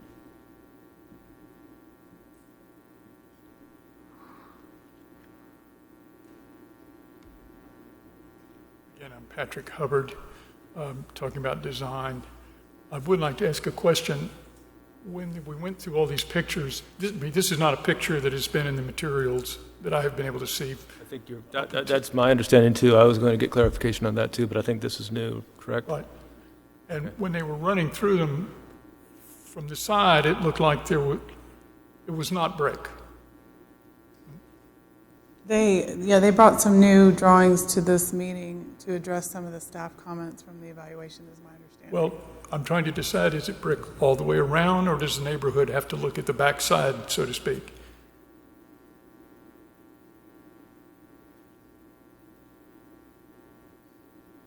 Perhaps the applicant could address that. The building is full brick into the Gervais and Pickens, and then it wraps the corner, literally the corner within 30 feet, around the corner, 30 feet in to the back, and then it will transition into fiber cement, and it will stay fiber cement. The corners will. Right, the back corner will.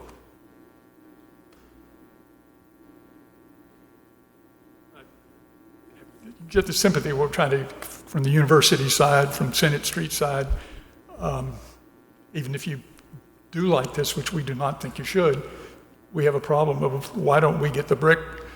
They had us seen, I don't remember the picture, but you could see from the corner of Henderson and Senate, you see a huge amount of this building because it so towers over. It's absurd to just say, okay, we don't care, when we get to back, we're going to save money. But anyway, I don't want to get caught up on that. Back to mass and height.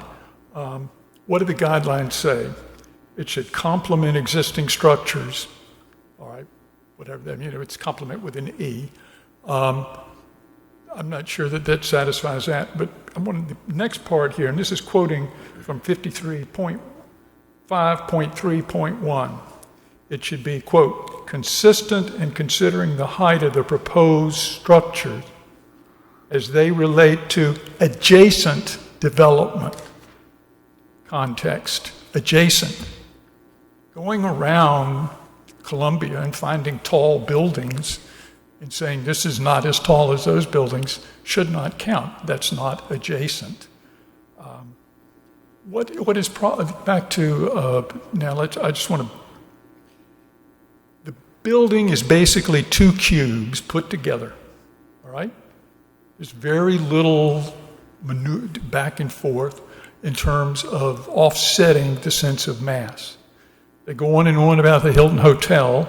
That has huge amounts of vacant land around it. The law school has vacant land around it. McMaster has vacant land around it.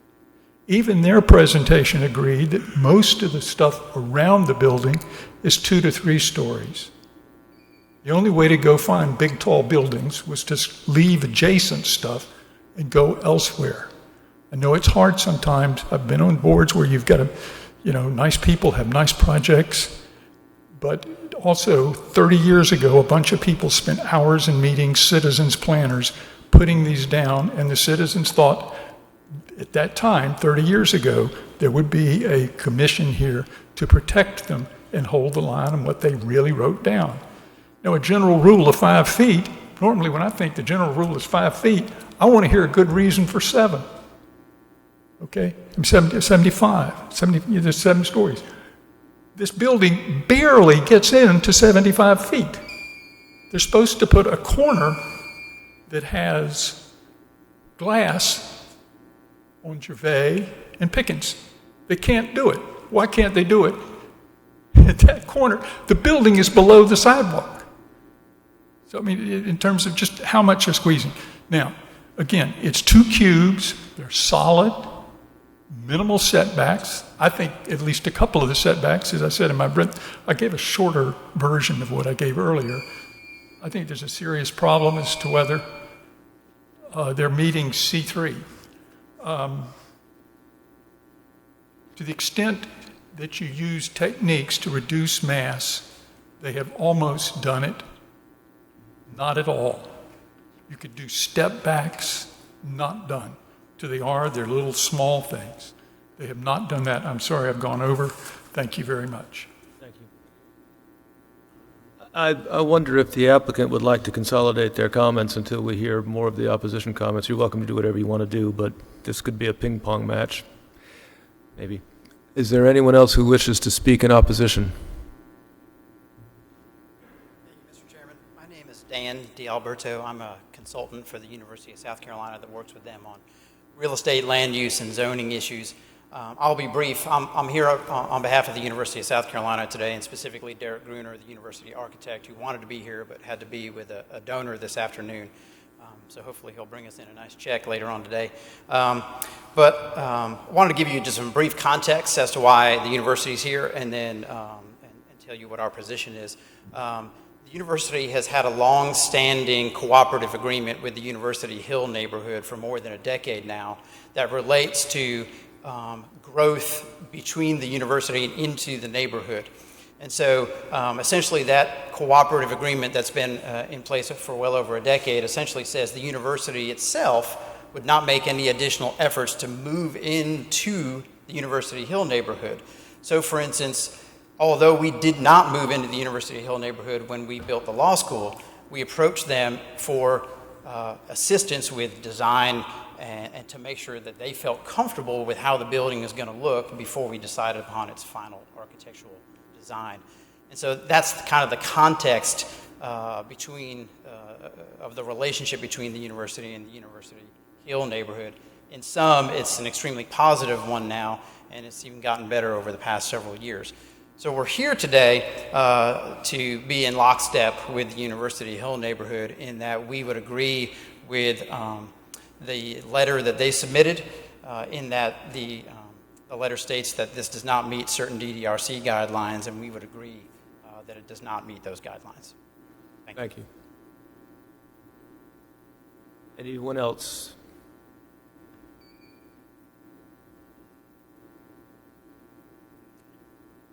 I'm Bobby Lyles. I'm part of the University neighborhood. In fact, I live at the Heritage, which has been used as an example of what not to do. But I'm president of the Homeowners Association, but that's not really why I'm here. It seems like it's a little bit contradictory that the building is designed with, like some of these tract houses with the brick on the front and the back is made out of drywall or some other material. And at the same time, they're building 3 stories of underground parking, which all of you that have anything to do with construction knows that that's 2.5 to 3 times more in cost. And I know that's not what y'all are supposed to be worried about, but to cheapen it up on the back, yet build 3 times the amount of cost in the parking is, I think, a little concerning. What I really believe is going to happen is, while the 150-odd spaces on Senate Street are being counted, we all know that they're not there. I drive that street every morning and every night, and it's full. And so those 150 spaces are not there. The next thing they'll want to do is reduce the number of underground parking spaces. And the other big thing to me as a neighbor is they're overloading the neighborhood. It's not a 200-unit facility. It's 550 kids that, while we love the students, they're all as good as they can be, they're going to overload the neighborhood. As president of the Homeowners Association at the Heritage, I don't know if anybody's keeping up with what the problem with residents wanting pets. Everybody wants a pet. And if we have half of those students wanting a pet, you look around, the only place for a pet to roam is on Senate Street and in those neighborhood areas. I just think that it's really just overloading. The facility is overloaded to start with, and I think they're just putting too many people into the neighborhood. What if they had picked up that tire place next door and just had another 200 people? You know, it's just not right. I thank you. Thank you. And again, I think, however, each of us on the commission might feel personally about the fact that it's going to bring a lot of students to the neighborhood. Unfortunately, use is just outside of our purview. Our purview is narrow, but I appreciate the sentiment.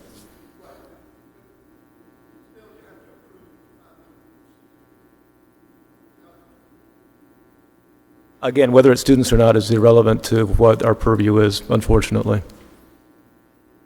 Thank you. And Catherine Fenner again, Vice President of University Hill Neighborhood Association. I will try to keep it to the very things that no one else has talked about before. I would rebut the Trinitas's lawyer. She did open the door to use by talking about how the city center guidelines talk about having life 24/7. We have life in our neighborhood 24/7. That's exactly the problem. I drive over to the river to go for a walk at 5 o'clock, and there are people staggering home at that time. We don't have a shortage of life in our neighborhood. This is not Main Street 5 years ago when the hub came, and isn't it wonderful now we have life after dark.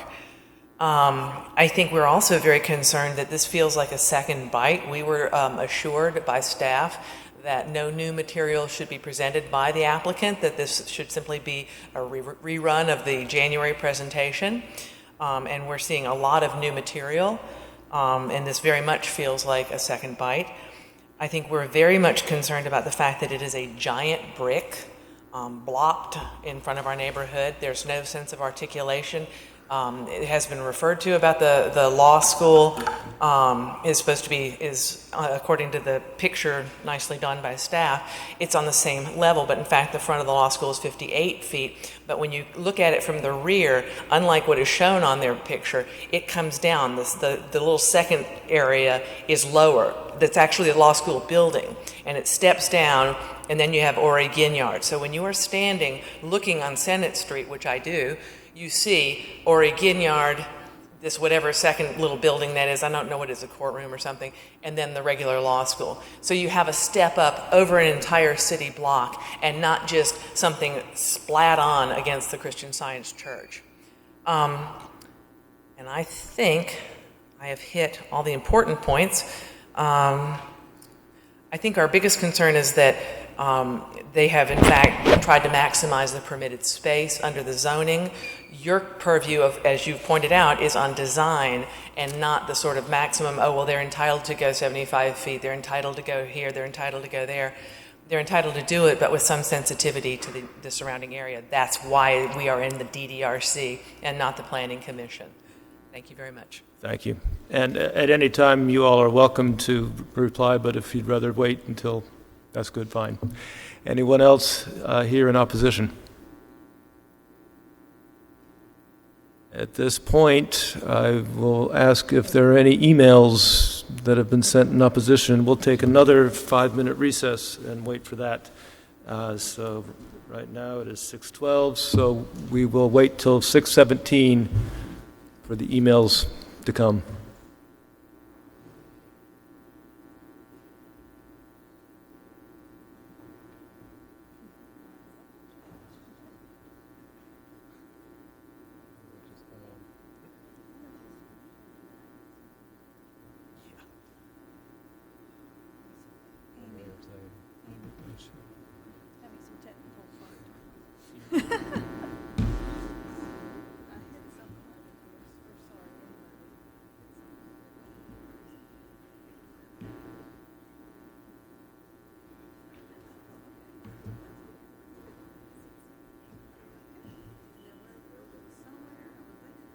Oh, yeah?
we got in here. Maybe 5.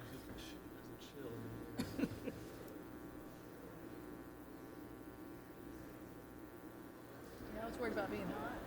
Oh, no, it's always About being cold. Yeah, it's freezing. You picked a good one to start with. Yeah, right? I had my very first one. These designs are not. I thought that too. Okay. Yeah, I heard a little bit. I know it's been brewing for a while.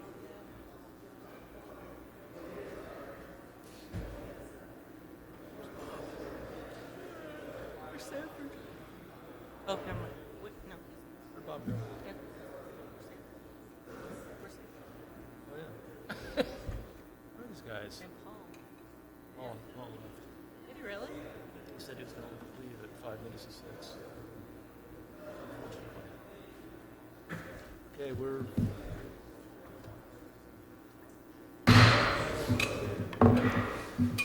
Okay. Have we had any emails?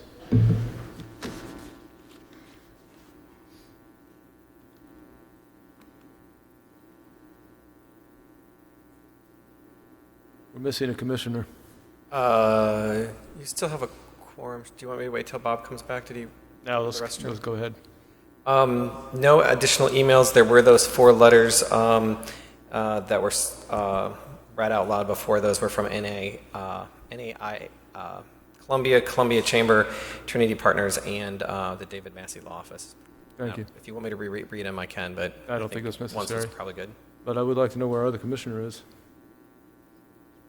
Oh, okay. He's coming through the door now. See him? Okay. Right there. I think he just went to the restroom. Yeah. Welcome back. Okay.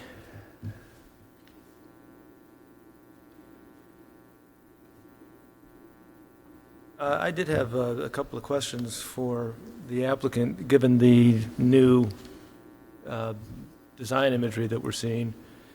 Have you increased the fenestration at all? I see that you've increased the brick, but I can't tell if you have more fenestration. Glass.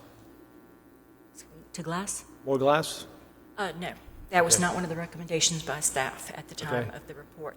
But you're correct. And actually, in our January 9th hearing, one of the last slides we presented was specifically addressing some of the recommendations staff had made to us. So a couple of days before the hearing, we actually huddled with our architect and spent some time trying to figure out the best way to apply those recommendations. And the last slide that we presented in the January 9th hearing was the elevation that you saw on Pickens and Gervais. In the current presentation, they have gone so far as to actually show you what it would look like on the other 2 sides, where we brought brick around to the Right. back and on the corner. I was just curious if you had increased the amount of glass, but no, okay. And the finished floor elevation on the first floor is below the grade at the corner of Pickens and Gervais, correct? Only at the corner of Pickens and Gervais, it's about 3 feet. Okay. But All right. it levels out to our entrance, we're flat at grade. Right. I understand that, yes. Thank you. Sorry. Are there any other, while the applicant's here, any other questions for the So applicant? the last slide at the January meeting was just a representation of what they carried around. Yeah, the it's, let me see other if I can- sides. Except for the rear. This is the last slide of the January presentation. We demonstrated how we were agreeable to the recommendations of staff, bringing the brick up higher and bringing it around the corners. Oh, additionally, there was some suggestion of recessing the windows deeper, which we did, and we added additional elements around the windows to provide deeper dimension. This plan was actually discussed with the planning department, and I believe, Lucinda, you can state whether you felt this was achieving some of the goals you had set forth. Yeah, I think we did have some of those discussions again before. But again, the application that you guys received and that the evaluation was written on was the evaluation that's in your packet. So it's up to the commission whether you want to consider the changes today, or is something to shoot for. But really as usual, when people present new drawings, that's kind of up to y'all whether you can consider it today Right. or defer or something like that. Okay. Well, we haven't really entered into the deliberation phase of this, so why don't we see where that goes? Do you have any more questions? Because I'm just about to ask if there are any more questions for you while you're up here. I guess not. Okay, just to address one other item that some folks spoke to, and that is the fact that you're not seeing spans of parking associated with this particular parcel. Actually, as I understand it, the DDRC guidelines do not encourage direct view to surface parking from these roads. They encourage that parking is either enveloped by the building or put underneath the building, and we went to great expense to place all of our parking under the building, and from the driveway, you will see very limited exposure to any parking whatsoever. Thank you. Anything else? I think we're good, thanks. So I wasn't here in January, and so I abstained in the vote to rescind, and I'm seeing the presentation for the first time. I want other commissioners to speak before we make a motion. I want to hear as much as possible from everybody about this project. And I have stated several times what is within our purview to consider, and or rather, I've stated several times what, rather fortunately or unfortunately, is outside of our purview to consider. That said, I do think. And I was present in Columbia and was a champion on the record for the Design Development Review Commission and the design guidelines. So my heart's been in this since, I think, 1998. I do think that this project pushes the boundaries of the DDRC and the design guidelines in the sense that it is at the edge.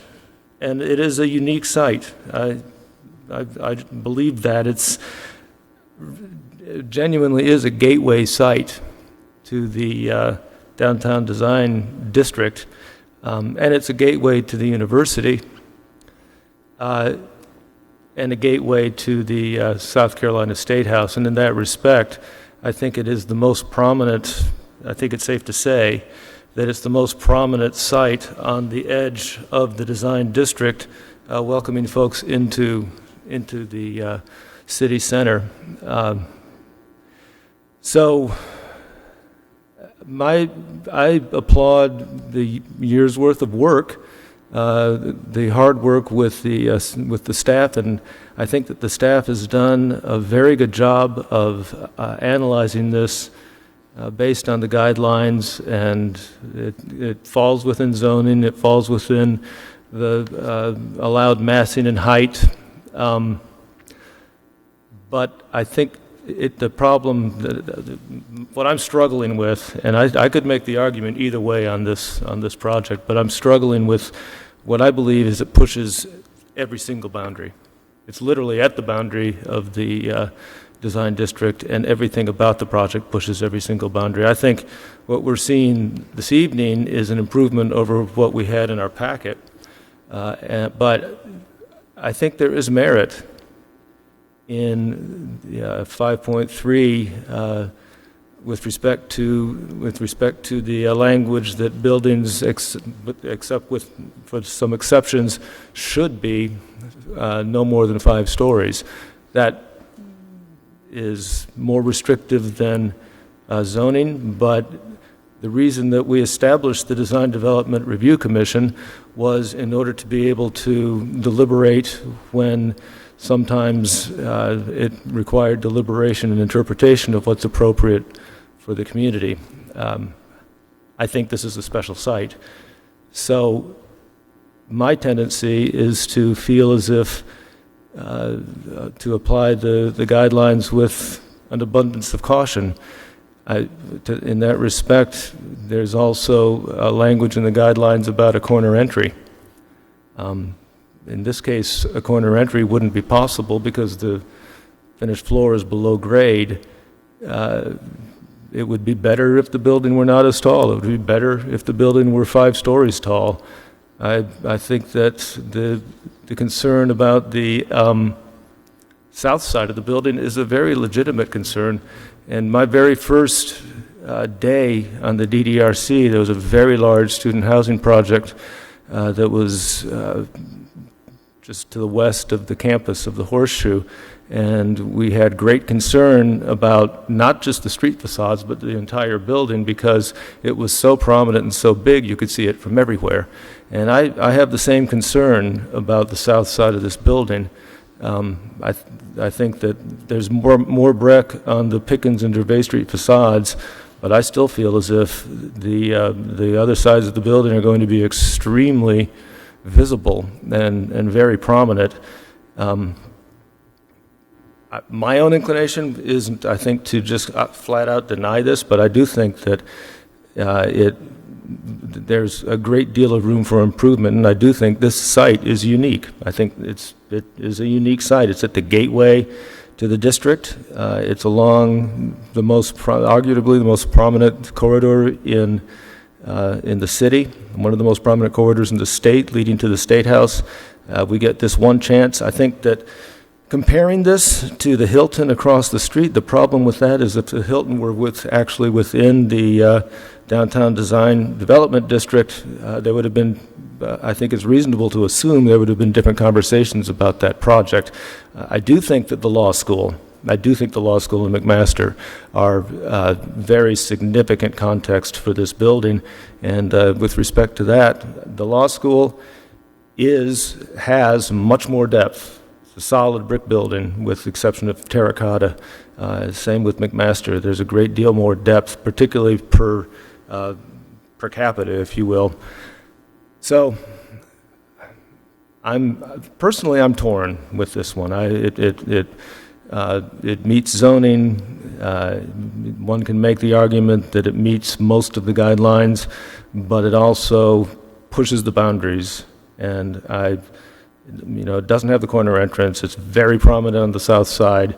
I think that that's a concern from the standpoint of the character of the south side of the building. That's sort of a little ambiguous, I guess, but I'll leave it at that. I think, though, that we should keep our comments and our concerns strictly to the design guidelines. And I think, the other aspect of this is that the glazing is considerably less than the guidelines. I believe, if I'm right about that, than the guidelines recommend. Pickens, on the Pickens Street side, it's on the ground floor, it's 38%, and the guidelines show 70%. And up above on the upper floors on Gervais Street, and particularly on Gervais Street, it's 27% glazing as opposed to the guidelines recommendation of 40% glazing. And I think in the aggregate, those things show through. As has been said, I think it's not inaccurate. It's a gigantic building on the site, and it's with much less glazing and much less depth of articulation than some of the neighboring buildings that are within the district. So, Mr. Savory, I'm sorry to interrupt you. Staff is asking if we can take a 5-minute recess. Pardon me? I'm sorry to interrupt. Staff is asking if we can take a 5-minute recess for just a moment. Sure. Thank you.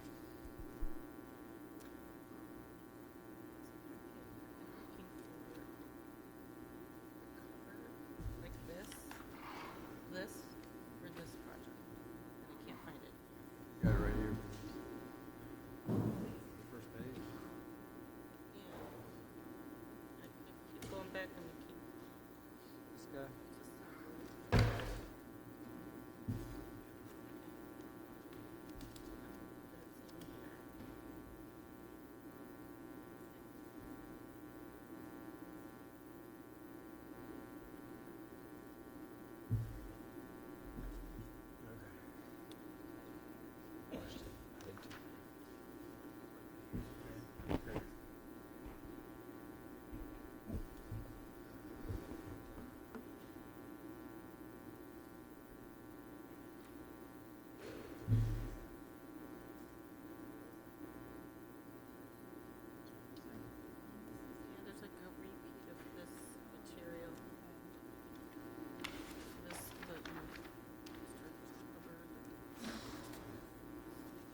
Are we back? Okay. I think I was wrapping up. I was finished with what I had to say, but I'd like to hear comments from other commissioners. If staff could, we just wanted to make a clarification just to ensure that, Please.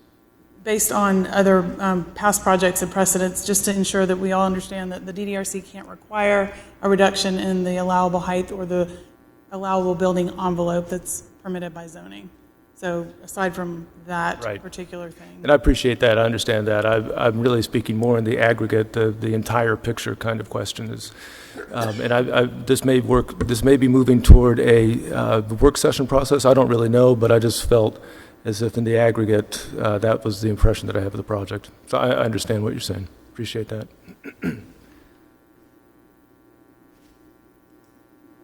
Would anybody else on the commission like to maybe speak of a different point of view, or? I mean, I don't disagree with you, Tom. It's definitely on the edge of the district. I mean, it definitely pushes the envelope. I think the rear elevation is something that I don't believe has been given much attention. I mean, I have barely even seen, I saw it, I think, in one slide. Glazing, I think, is minimal. And I'd like to see an opportunity to increase, some of those elements, the fenestration, the glazing, and improve the rear or south side to better complement the rest of the structure. I would like to afford them that opportunity. I think they've done a good job on the majority of the visible portion from Assembly, Gervais, or Pickens and Gervais. But the south side concerns me, and the entrance concerns me as well. I share those. Excuse me. Anyone else? I'm in agreement with Tom and Sanford as well. I do feel like at this juncture that there could be improvements to make it less on the edge of the context in which we are reviewing this. In this particular presentation, I don't recall anyway much detail on the storefront features at ground floor, for example. I definitely do have the same concern about the south side and the brick not wrapping around there. And I do have a question for staff. What is the process for parcels that are not in a design district to be added to a design district?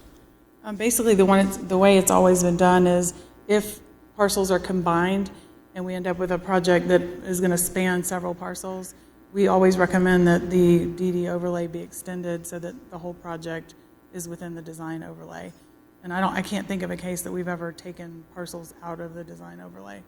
So that's how it generally happens. It's happened maybe 2 or 3 times on the edge of the district. Thank you. Are there any other comments? I mean, I concur with our comments for saying, I think given the location and the height, the appearance from all angles is very important. So opportunities for some improvement. I mean, I appreciate the work that's gone into it and the presentations that have been made, and I'm sorry that you're having to come back to do this a second time, although it probably is at least better for you than the first time. But I think that I just feel as if this is obviously a very sensitive site. I think it's an unusual, unique site. It is adjacent to, diagonally adjacent to an historic overlay. And Senate Street that's between the two, unlike Gervais Street, is a very pedestrian-friendly street, so it does easily bleed over to another district, and I know it's in its own district. I'm not arguing that it's in the University Hill neighborhood, but it is obviously very close. I guess I feel as if there really needs to be an abundance of sensitivity given the unusual site, and I think from what I hear from other commissioners as well, particularly with respect to the south facades that will be very visible, with respect to the treatment of the corner and the shift in elevation between the floor and the finish grade, and with respect to it's improved from what we saw in the packet, but the lack of relief in terms of depth of the general massing of the facade. I feel as if there is work that needs to be continued to be done. We can't. We have no purview over the use, but I think that it could continue to be made better within, I think, the ramifications within the guidelines is my thoughts. I'm not sure how to move forward exactly.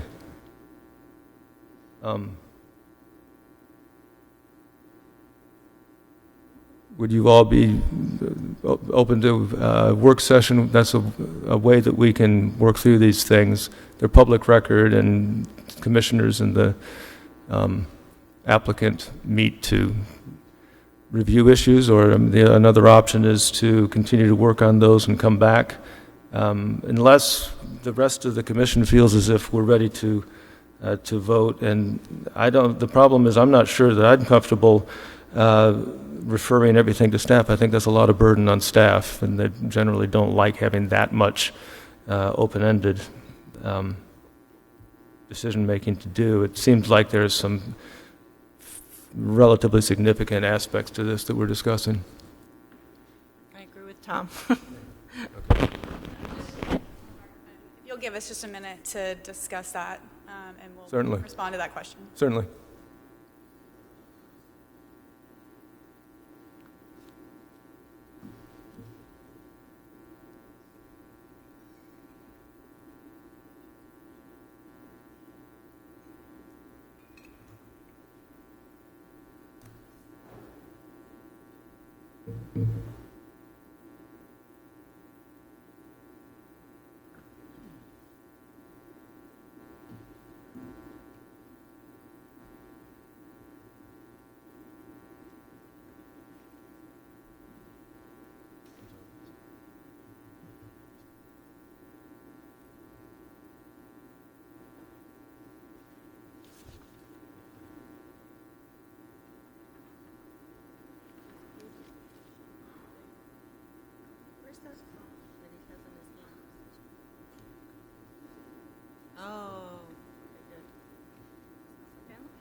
Hi, if y'all are ready, I'm happy to address the question. Trinitas understands the comments and concerns that you have as DDRC members and would like to engage in a working session. Okay. The question that I had for city staff was the timing of when we could accomplish a working session and potentially be back before the DDRC, since, as we've made clear, this project has been under development and planning for quite some time. So we just didn't want this process to unnecessarily extend that process. But I believe if we all work diligently, then we can accomplish that within our time frame. So Okay. we would like to participate in a working session. Okay. Yes, sir. Thank you, Mr. Savory.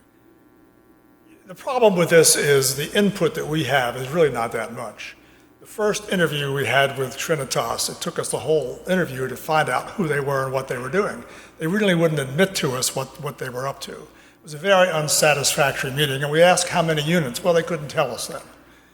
But to the points that were made, this is indeed a very, very sensitive position for the city of Columbia.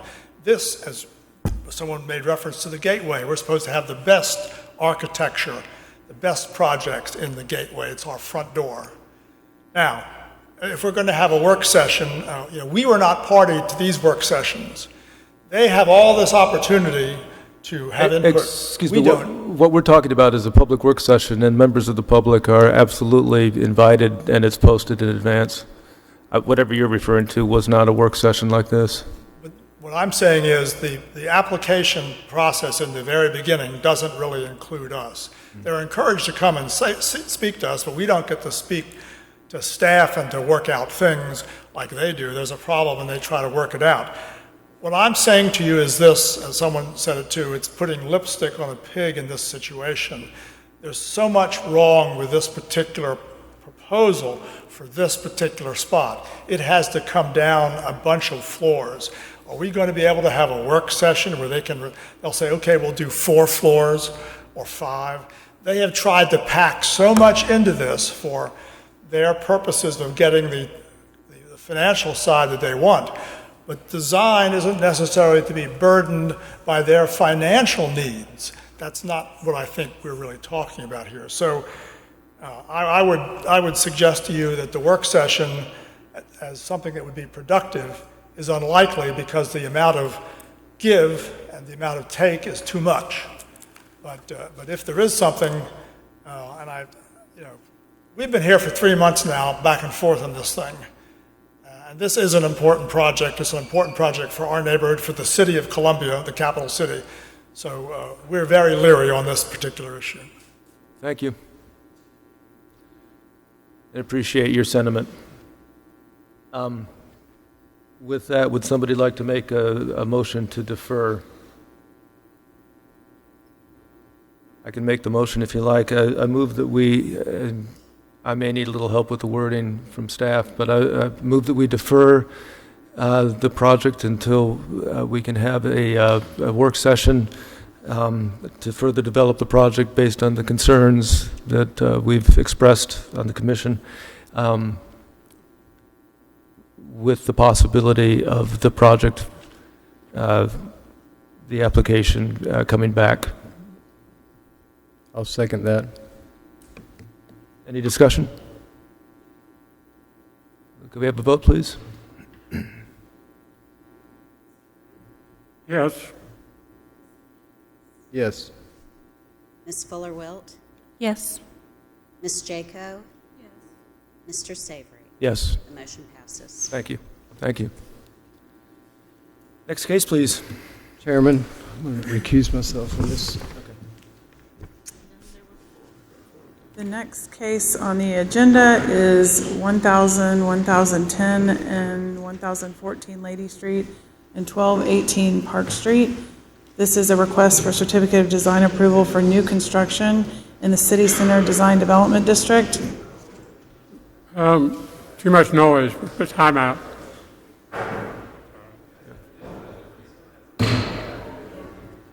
Could we have a little more quiet, please? Thank you. Thanks. This proposal is for a 4-story, 144-room hotel and 38 on-street surface parking spaces. The building is 53 feet tall and with 1 to 2 foot setbacks is consistent with the current M1 zoning classification. The building wraps the corner with vehicular access to the parking lot and an on-site drop-off from Lady Street and a one-way exit drive onto Park Street. The staff finds that the proposal substantially meets the city center design guidelines and recommends approval conditional upon the following items being reviewed and approved by staff. Increase the upper floor glazing percentages on the B bays facing Lady and Park Streets. Increase upper floor window depths to minimum 4-inch depth, at least on the brick facades. Work with forestry and beautification to incorporate more shade trees on Lady Street, and all other details be deferred to staff. And Mary Beth Branham is here to present the project. I should also say, I don't know that I signed one for him, so the record should state that Mr. Dinkins has recused himself. Okay, thank you. Let me get to your project. Sorry, Mary Beth. That would be lovely.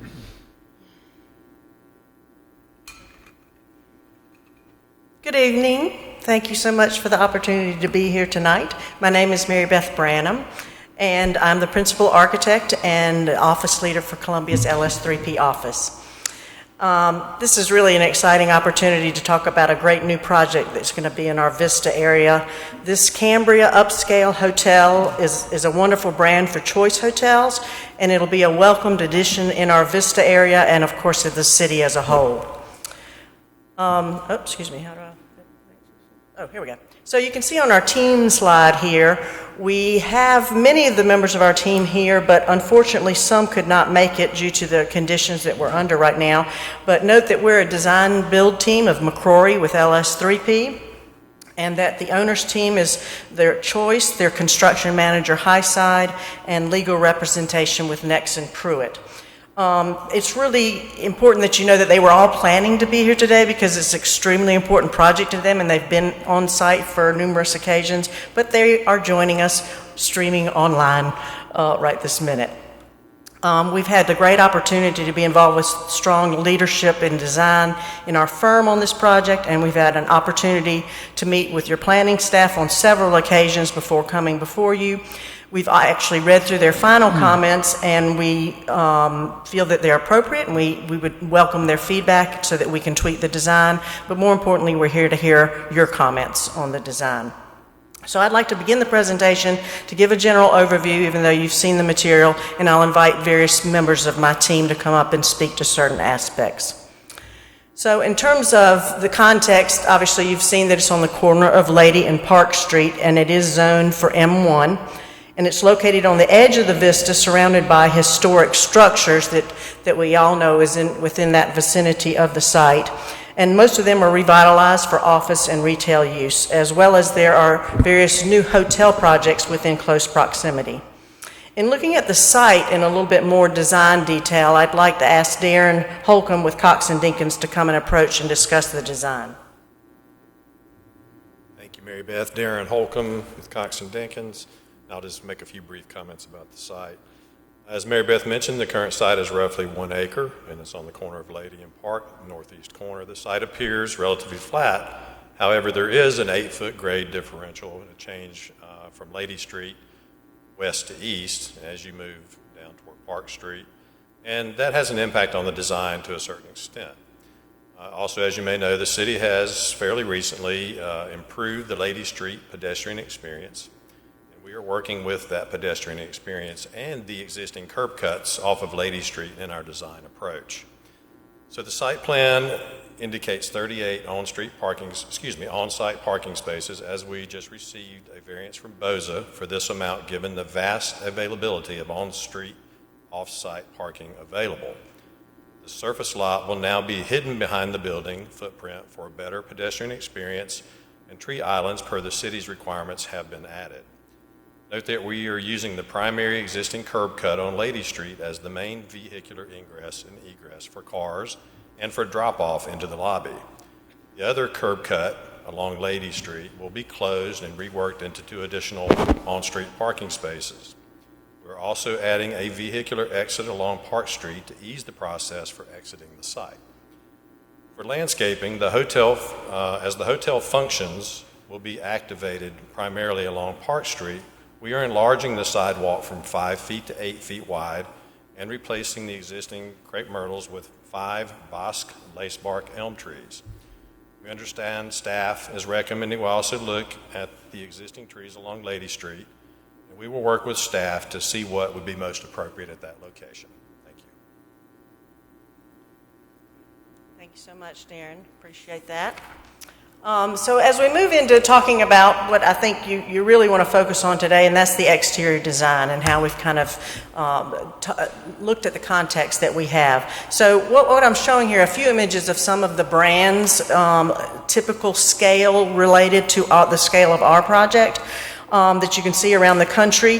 One thing that I think really has drawn me to this client is that in their DNA, they are devoted to the fact that the Cambria needs to fit in and reside within the community in which it rests. They don't advocate cookie cutter hotels. It is about making sure that it's an appropriate response to the site context conditions as well as to aesthetically complement the surrounding context. So I've already shown you some other of those various buildings that are in the vicinity of our project. But we also wanted to take a look at some of the transitional areas that are around kind of the edges of the Vista area, kind of looking at those corner details that we know is important where we're located, and some of the uses of materials and the way that the wayfinding happens on those corner elements as cues for our design. Obviously, building massing is extremely important. We are at about a 53-foot height to the roof, and we have the appropriate setbacks in line with the city's design requirements. For M1, it is a 50-foot height limit, but by pulling the building back 1 foot approximately from all sides, we were given that additional 3 feet in height. We also understand and appreciate that the rhythm of the ABC type of facade in the Vista area is very important for that pedestrian-friendly experience by creating these varying widths and materials and similar patterns as you walk along that. So I'm going to let David come up and kind of talk about our response to all of those elements. I'm David Anderson with LS3P, an architect, and as the site plan showed, the building being L-shaped along Lady Street and Park Street basically spans the full length of the property line. And in doing so, we took the cues from the rest of the Vista area and the design district, looking at how we can implement some of that same rhythm in creating this A, B, and C rhythm, not just to meet the design guidelines, but really to try to break the proportions of this long facade down to a more pedestrian scale, and just look at creating kind of a multi-building aesthetic, maintaining kind of a consistent material along the whole ground level where it's activated at the street view, but then creating kind of this red brick and a warm, light taupe gray brick sequencing across the facade. And then the perspective view, you can see where the red brick is actually pulled forward. It gives some depth across the facade. Again, this is where we've enhanced a little bit more articulation in the red brick. The tan or the gray taupe brick that's pushed back 5 feet, it also kind of translates into how that transition happens on the interior between a king bed room versus a double queen, which has a little more length to it, so we kind of integrate that functionality into the exterior. The corner element, as Mary Beth mentioned, is something we looked at. Again, given that it's right at the intersection and trying to really create a feature element, we did a materiality change where we're looking at more of a cementitious wood look panel system, mainly just so it differentiates itself from the end of the facade at the opposing sides, but also creates that wayfinding element for the pedestrian, since that is the entry portal from the corner. Again, from the Park Street side, a similar repetition in terms of the rhythm and the material choices.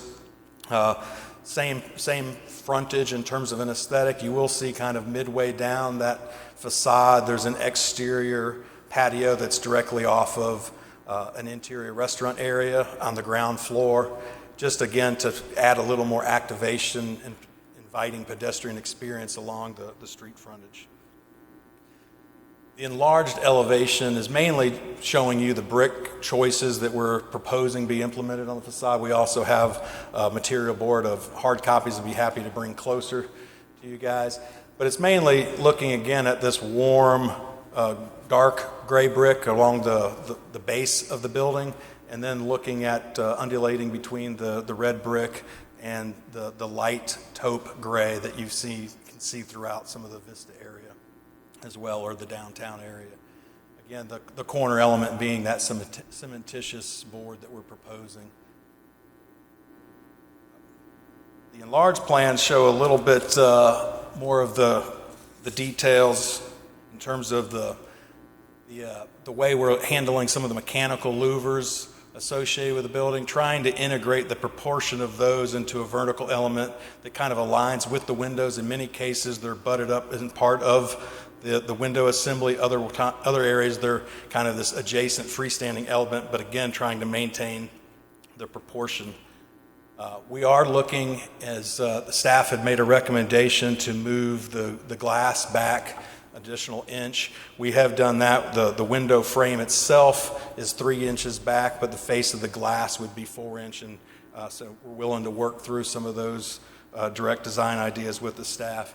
In terms of the other architectural elements, in terms of the window framing, the storefront, and the door system, we're looking at an anodized aluminum, clear anodized.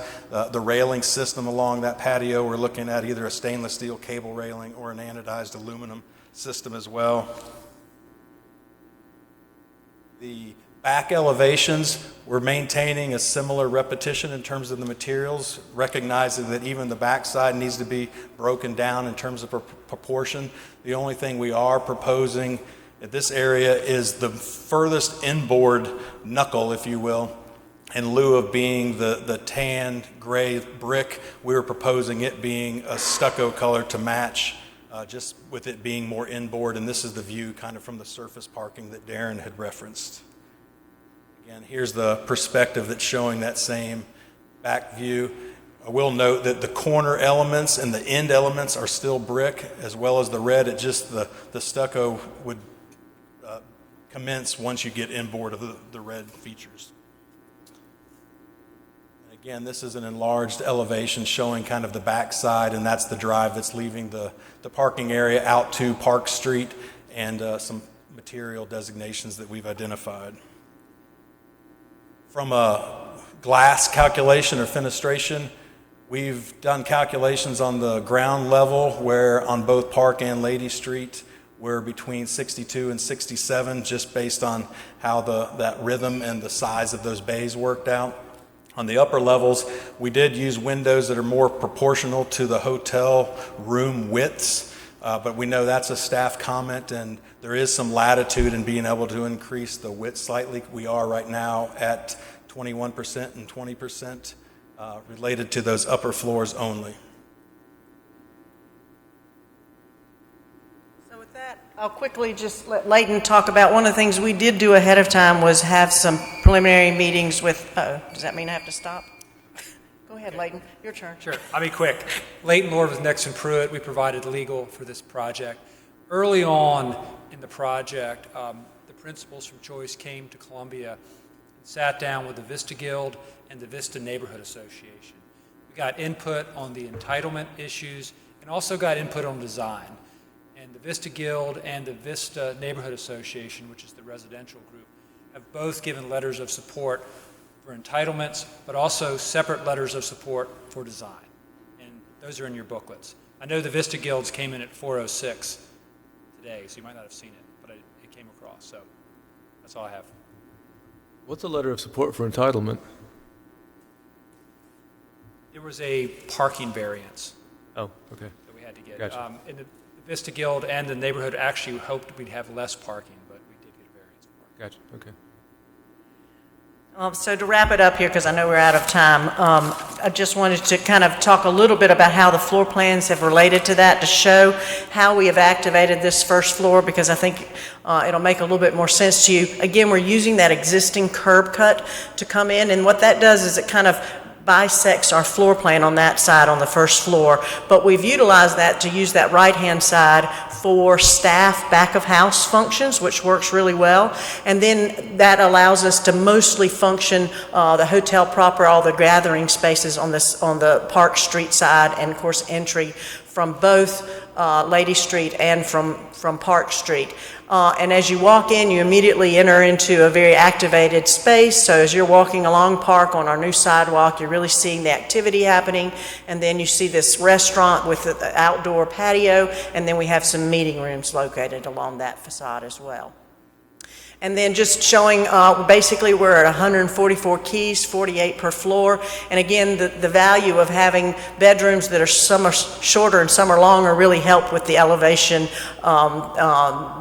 proportions that David showed you earlier. So you can see the king suites are smaller and the double queens are a little bit longer, and that gives us the ability to work with the facade images that we showed you.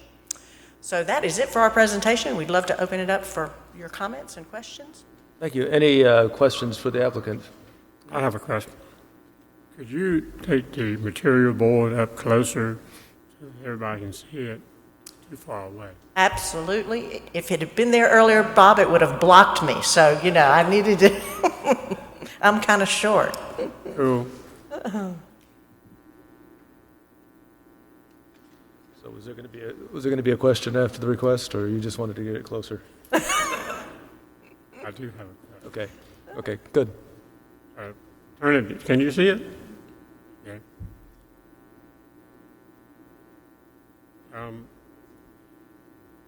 Number 4, the material number 4, that is a pre-finished siding material right there under the name of the entrance.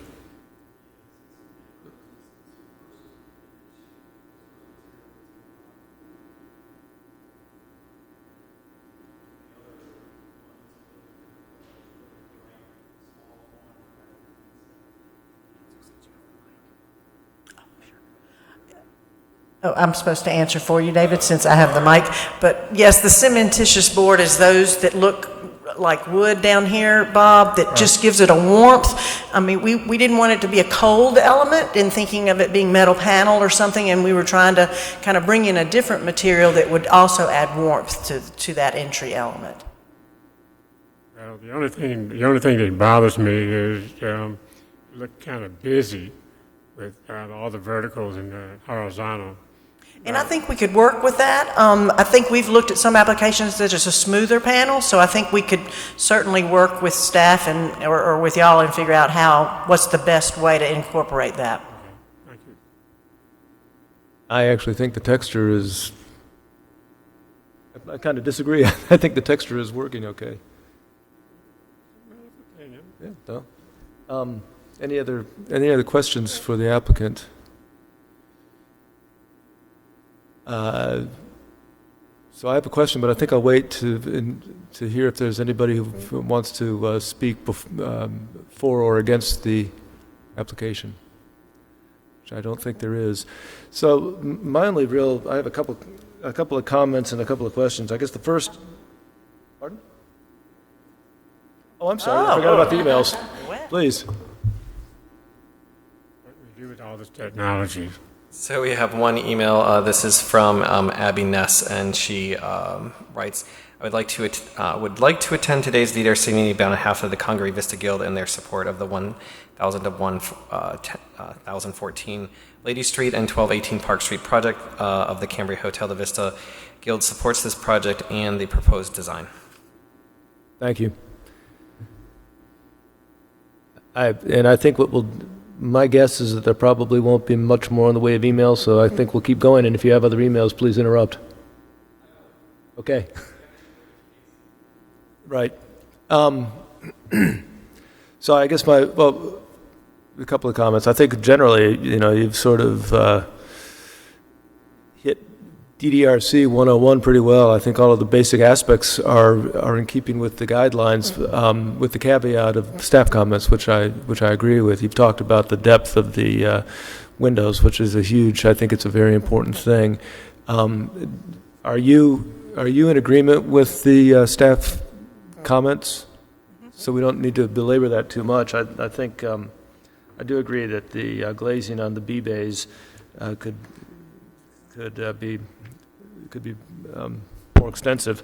The only other comment I had that's not part of this is on the south and east facades, the end facades, which are, even though they're not facing the street, they're extremely visible, is if you could do something, and I don't know, they're hotel rooms, and you've shown us floor plans, so I imagine why the owner wouldn't want windows in those areas, but on those areas, the tan areas, either side of the hallway windows, if you could, I think you've got some patterns in here where you're sort of showing fake windows, I think with the cement, with the fibrous cement panels. If you could create some window opening expressions, either side, I would say 3 on either side in each one of those cases, something, glass would be much better, but if you can't do that, at least something there to break up those facades, because they're pretty barren. Yeah, I agree with you, Tom. I think that we could definitely look at that. Okay. Other than that, in the staff comments, I don't have much more. I don't know how others feel about it. I still think it's busy. Okay. You got a lot of verticals, but. Okay. So for me, I think that corner does have a lot more horizontals and verticals, but it's also the corner. I mean, I would be concerned about flattening those corner facades. And actually, Tom, those are suites, and so those are actually real windows in that corner, so. Well, I assumed so. Are there any others that are not real windows that we need to know about? Nope. Okay.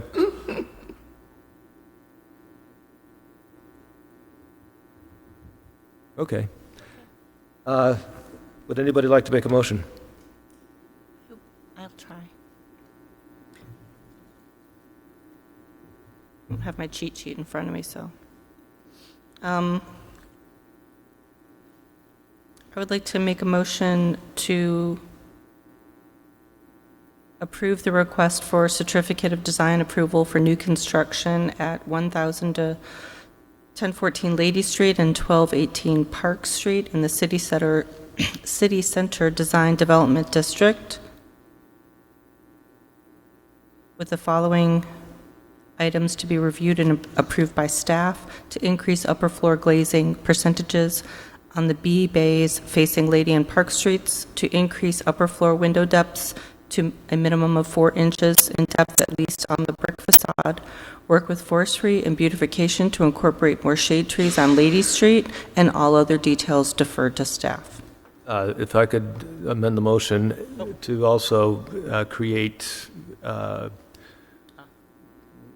don't know what you call them, window opening treatments on the south and east facades, 3 either side of the stair, corridor in each case. Good. Okay. Is there a second? Second. Any discussion? Do we have a vote, please? Mr. Broom? Yes. Ms. Fuller-Wilt? Yes. Ms. Jaco? Yes. Mr. Savory? Yes. Motion passes. Thank you. Thanks. Thank you so much. Somebody needs to bring Sanford out of quarantine. Where is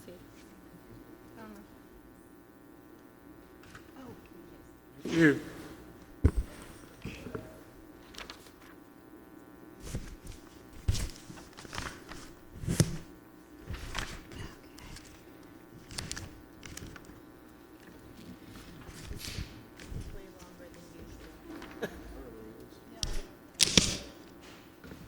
Yeah, we have 4. It's fine.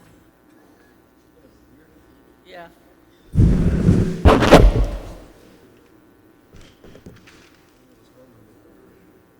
Did anybody notice where he went? Oh, okay.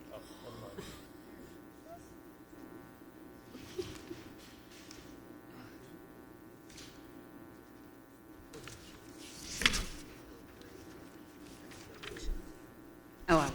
Okay. Trust me.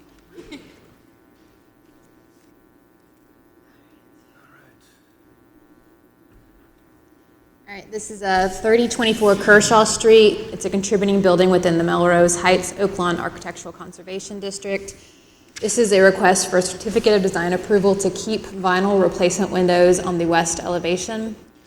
Preservation staff met with vinyl window contractor in September of 2019 to discuss possibilities of replacing several windows on the sides of the house. While vinyl is not a permitted material in this district, staff informed the contractor that windows that were not visible from the public right-of-way did not require review. After reviewing the visibility of the property, staff found that the 10-light casement windows on the second story of the west elevation were visible from the right-of-way and per district guidelines should not be replaced without evaluation of condition and would not be permitted to be replaced with vinyl no matter the condition. As such, the contractor adjusted the contract submitted for permitting so that it did not include the replacement of the casement windows on the west elevation. Staff drove through the district in January 2020 and noticed that the second-story casement windows had been replaced with vinyl windows, violating district guidelines in Section 17-655 of the city ordinance. Per Section 7 of the guidelines, repair is preferred over replacement if technically and economically feasible, and when replacement is deemed necessary, replacement units should match the original in detailing, size, reflective quality, and materials. While staff did not have the opportunity to evaluate the windows to determine if replacement was necessary, the chosen vinyl replacement windows with grids between the glass do not match the original in muntin profile details, reflective qualities, or materials. Staff will often recommend aluminum clad windows with exterior muntins where replacement is deemed necessary, as the profile and detailing of such windows is a much better replica of historic window detailing than the flat profile seen in vinyl replacement windows. Staff finds that the request for certificate of design approval to keep vinyl windows within the west gable of 3024 Kershaw Street is not in keeping with Section 7 of the Melrose Heights Oaklawn Architectural Conservation District design guidelines and recommends denial of the request. The applicant has provided some extra information, which I believe you just received, and he is here to discuss the window replacement. Been sworn in? Mike Have you been sworn in? I'm sorry? Were you sworn in? Yes. I was, okay, and so just tell us your name and Mike proceed. Yeah. Well, I'd just like to say we've really spent an awful lot of time over the years keeping our house in the historic tradition. Been there since 1989. Done most of the work myself, except for the roof and some things that I just couldn't do. But I feel that these, I don't know if you look at in my handout page, the picture labeled 2. It's the view on Kershaw Street where you can see those windows.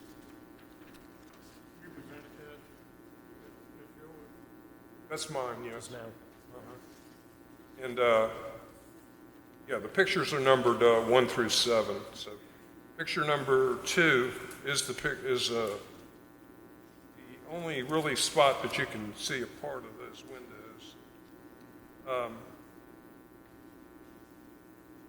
So we've recently had a tree removed in that vicinity, so the shrubbery in that area is going to fill in. You're really not going to be able to see these from Kershaw Street in a very short while. And if you look at the picture number 1, you can see that when you're walking down the street, what you're going to see is the front of the house. And all of the windows on the front of the house are the original windows with the glazed sashes. And the 2 around the corner as well. To the left of the chimney there is, this is picture number 1. To the left of the chimney are 2 windows in the living room, and then if you go around the corner, there are 2 more. And then to the left side of the house, those 2 windows are original, and the one in the alcove to the entrance of the house is original. And then there are 2 more around that corner. And then the 2 on the second story are also original glazed windows. And I intend to maintain those. You know, it's not easy, but you have to reglaze them and repaint them periodically. But I really would request that I be able allowed to keep these other two windows that are in question on the driveway side.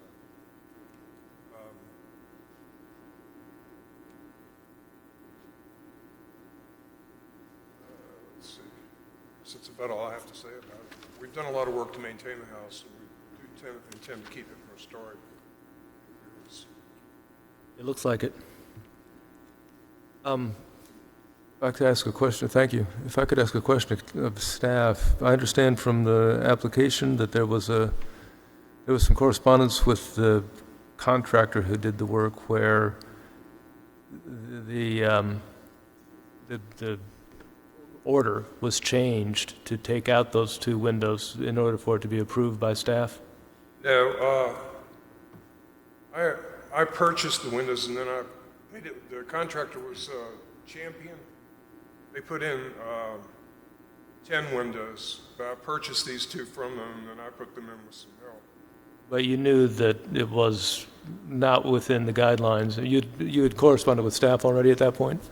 Well, I didn't interact. If I could, I just want to get clear. I'm sorry. Yeah, I only had opportunity to speak with the contractor, so he was installing the windows. Replacing windows does require a permit, so the permitted windows, they replaced, and otherwise, I assumed the homeowner did.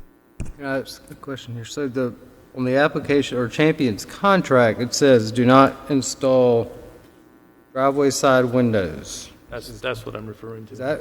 Are those the ones we're looking at? Okay. And that was passed along to staff, this contract? Yes, that's what was approved at staff level. And then subsequently, you purchased them yourself and installed them with a different contractor? Yes. But you had already previously been in correspondence with staff about the windows, correct? Is that right? Not really, just the contractor had been. It was through the contractor. Okay. What was the well, never mind. I'm sorry. That's okay.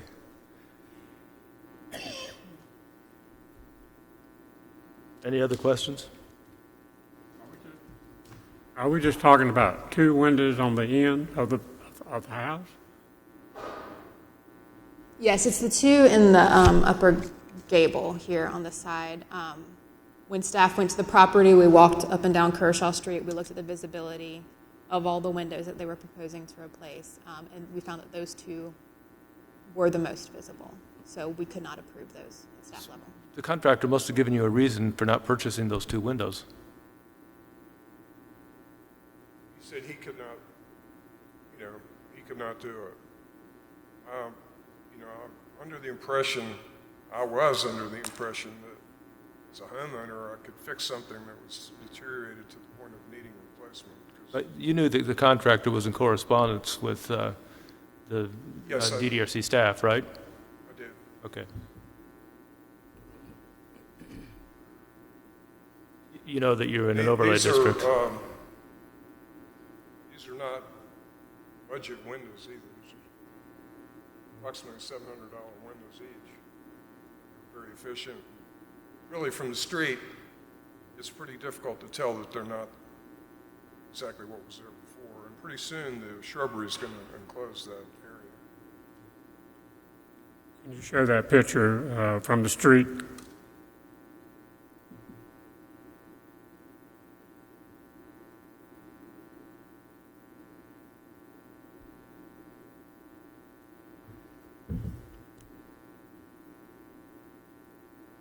Any other questions for the applicant? This one's more for staff, but either of you could answer. The two first floor windows that are visible as well, were those replaced? Right below the yellow. Yeah, I don't know. Was it the kitchen? The first floor? Those windows have been replaced. We had Lowe's do it like 15 years ago. Okay. That's not something staff approved, and that's been there sin's before I reviewed this. Right. They've been there quite a while. And the house adjacent to us, the last page of the pictures, page 7, is an old building right beside our house, and it also has windows not of the quality that I put in, but they're vinyl windows. And staff looked back at that house as well. Those have been there as far back as I can tell. Say that again, I'm sorry. The windows next door have been there as far back as staff. Before the can tell. before the overlay. Not Yeah. Okay. Alrighty. Any other questions?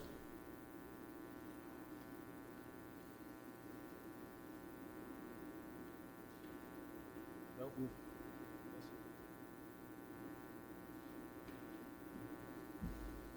Thanks.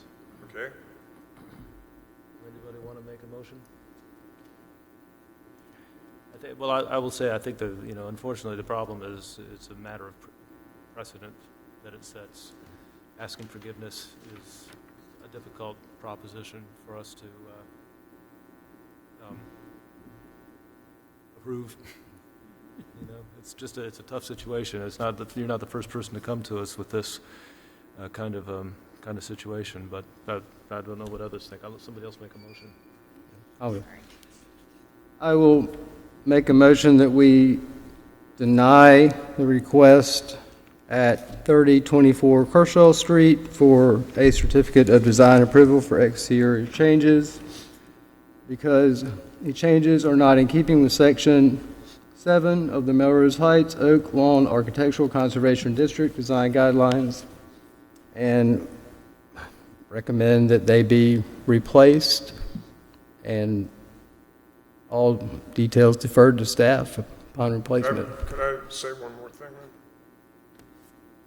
We're really past that point, I'm afraid. I'm sorry? We're really past that point, I'm afraid. We're about to deliberate and then take a vote. There are windows that are on Butler Street that are. I'm sorry. We have to stick with this case. Pardon? Right. Yes. Thank you. Second. Any further discussion before we vote? Could we have a vote, please? Mr. Broom? Yes. Mr. Dinkins? Yes. Ms. Fuller-Wilt? Yes. Ms. Jaco? Yes. Mr. Savory? Yes. Motion passes. Thank you. Is there any further business? There is one more item. We need to do our elections. So we're a little remiss. We're a little behind. We had a nomination for Mr. Savory as chair, and we've had 2 nominations for vice chair, Mr. Broom and Mr. Dinkins. So we're passing out ballots. If y'all will fill those out, then we will take them back up and give you the results.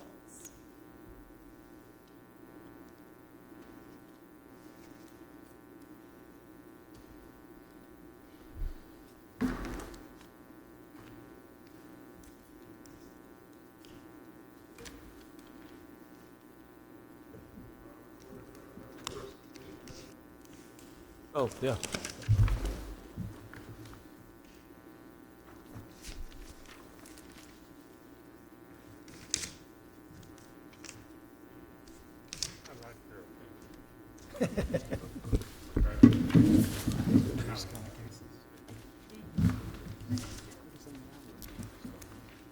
All right.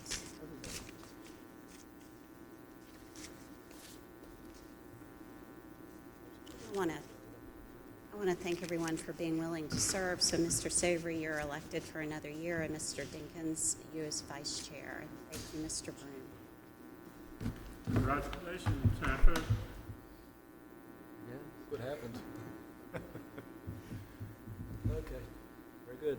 Is there any further business? No further business. Motion to adjourn? Please. Seconded? Yes. Second. All in favor? Aye? Aye. Okay. Adjourned.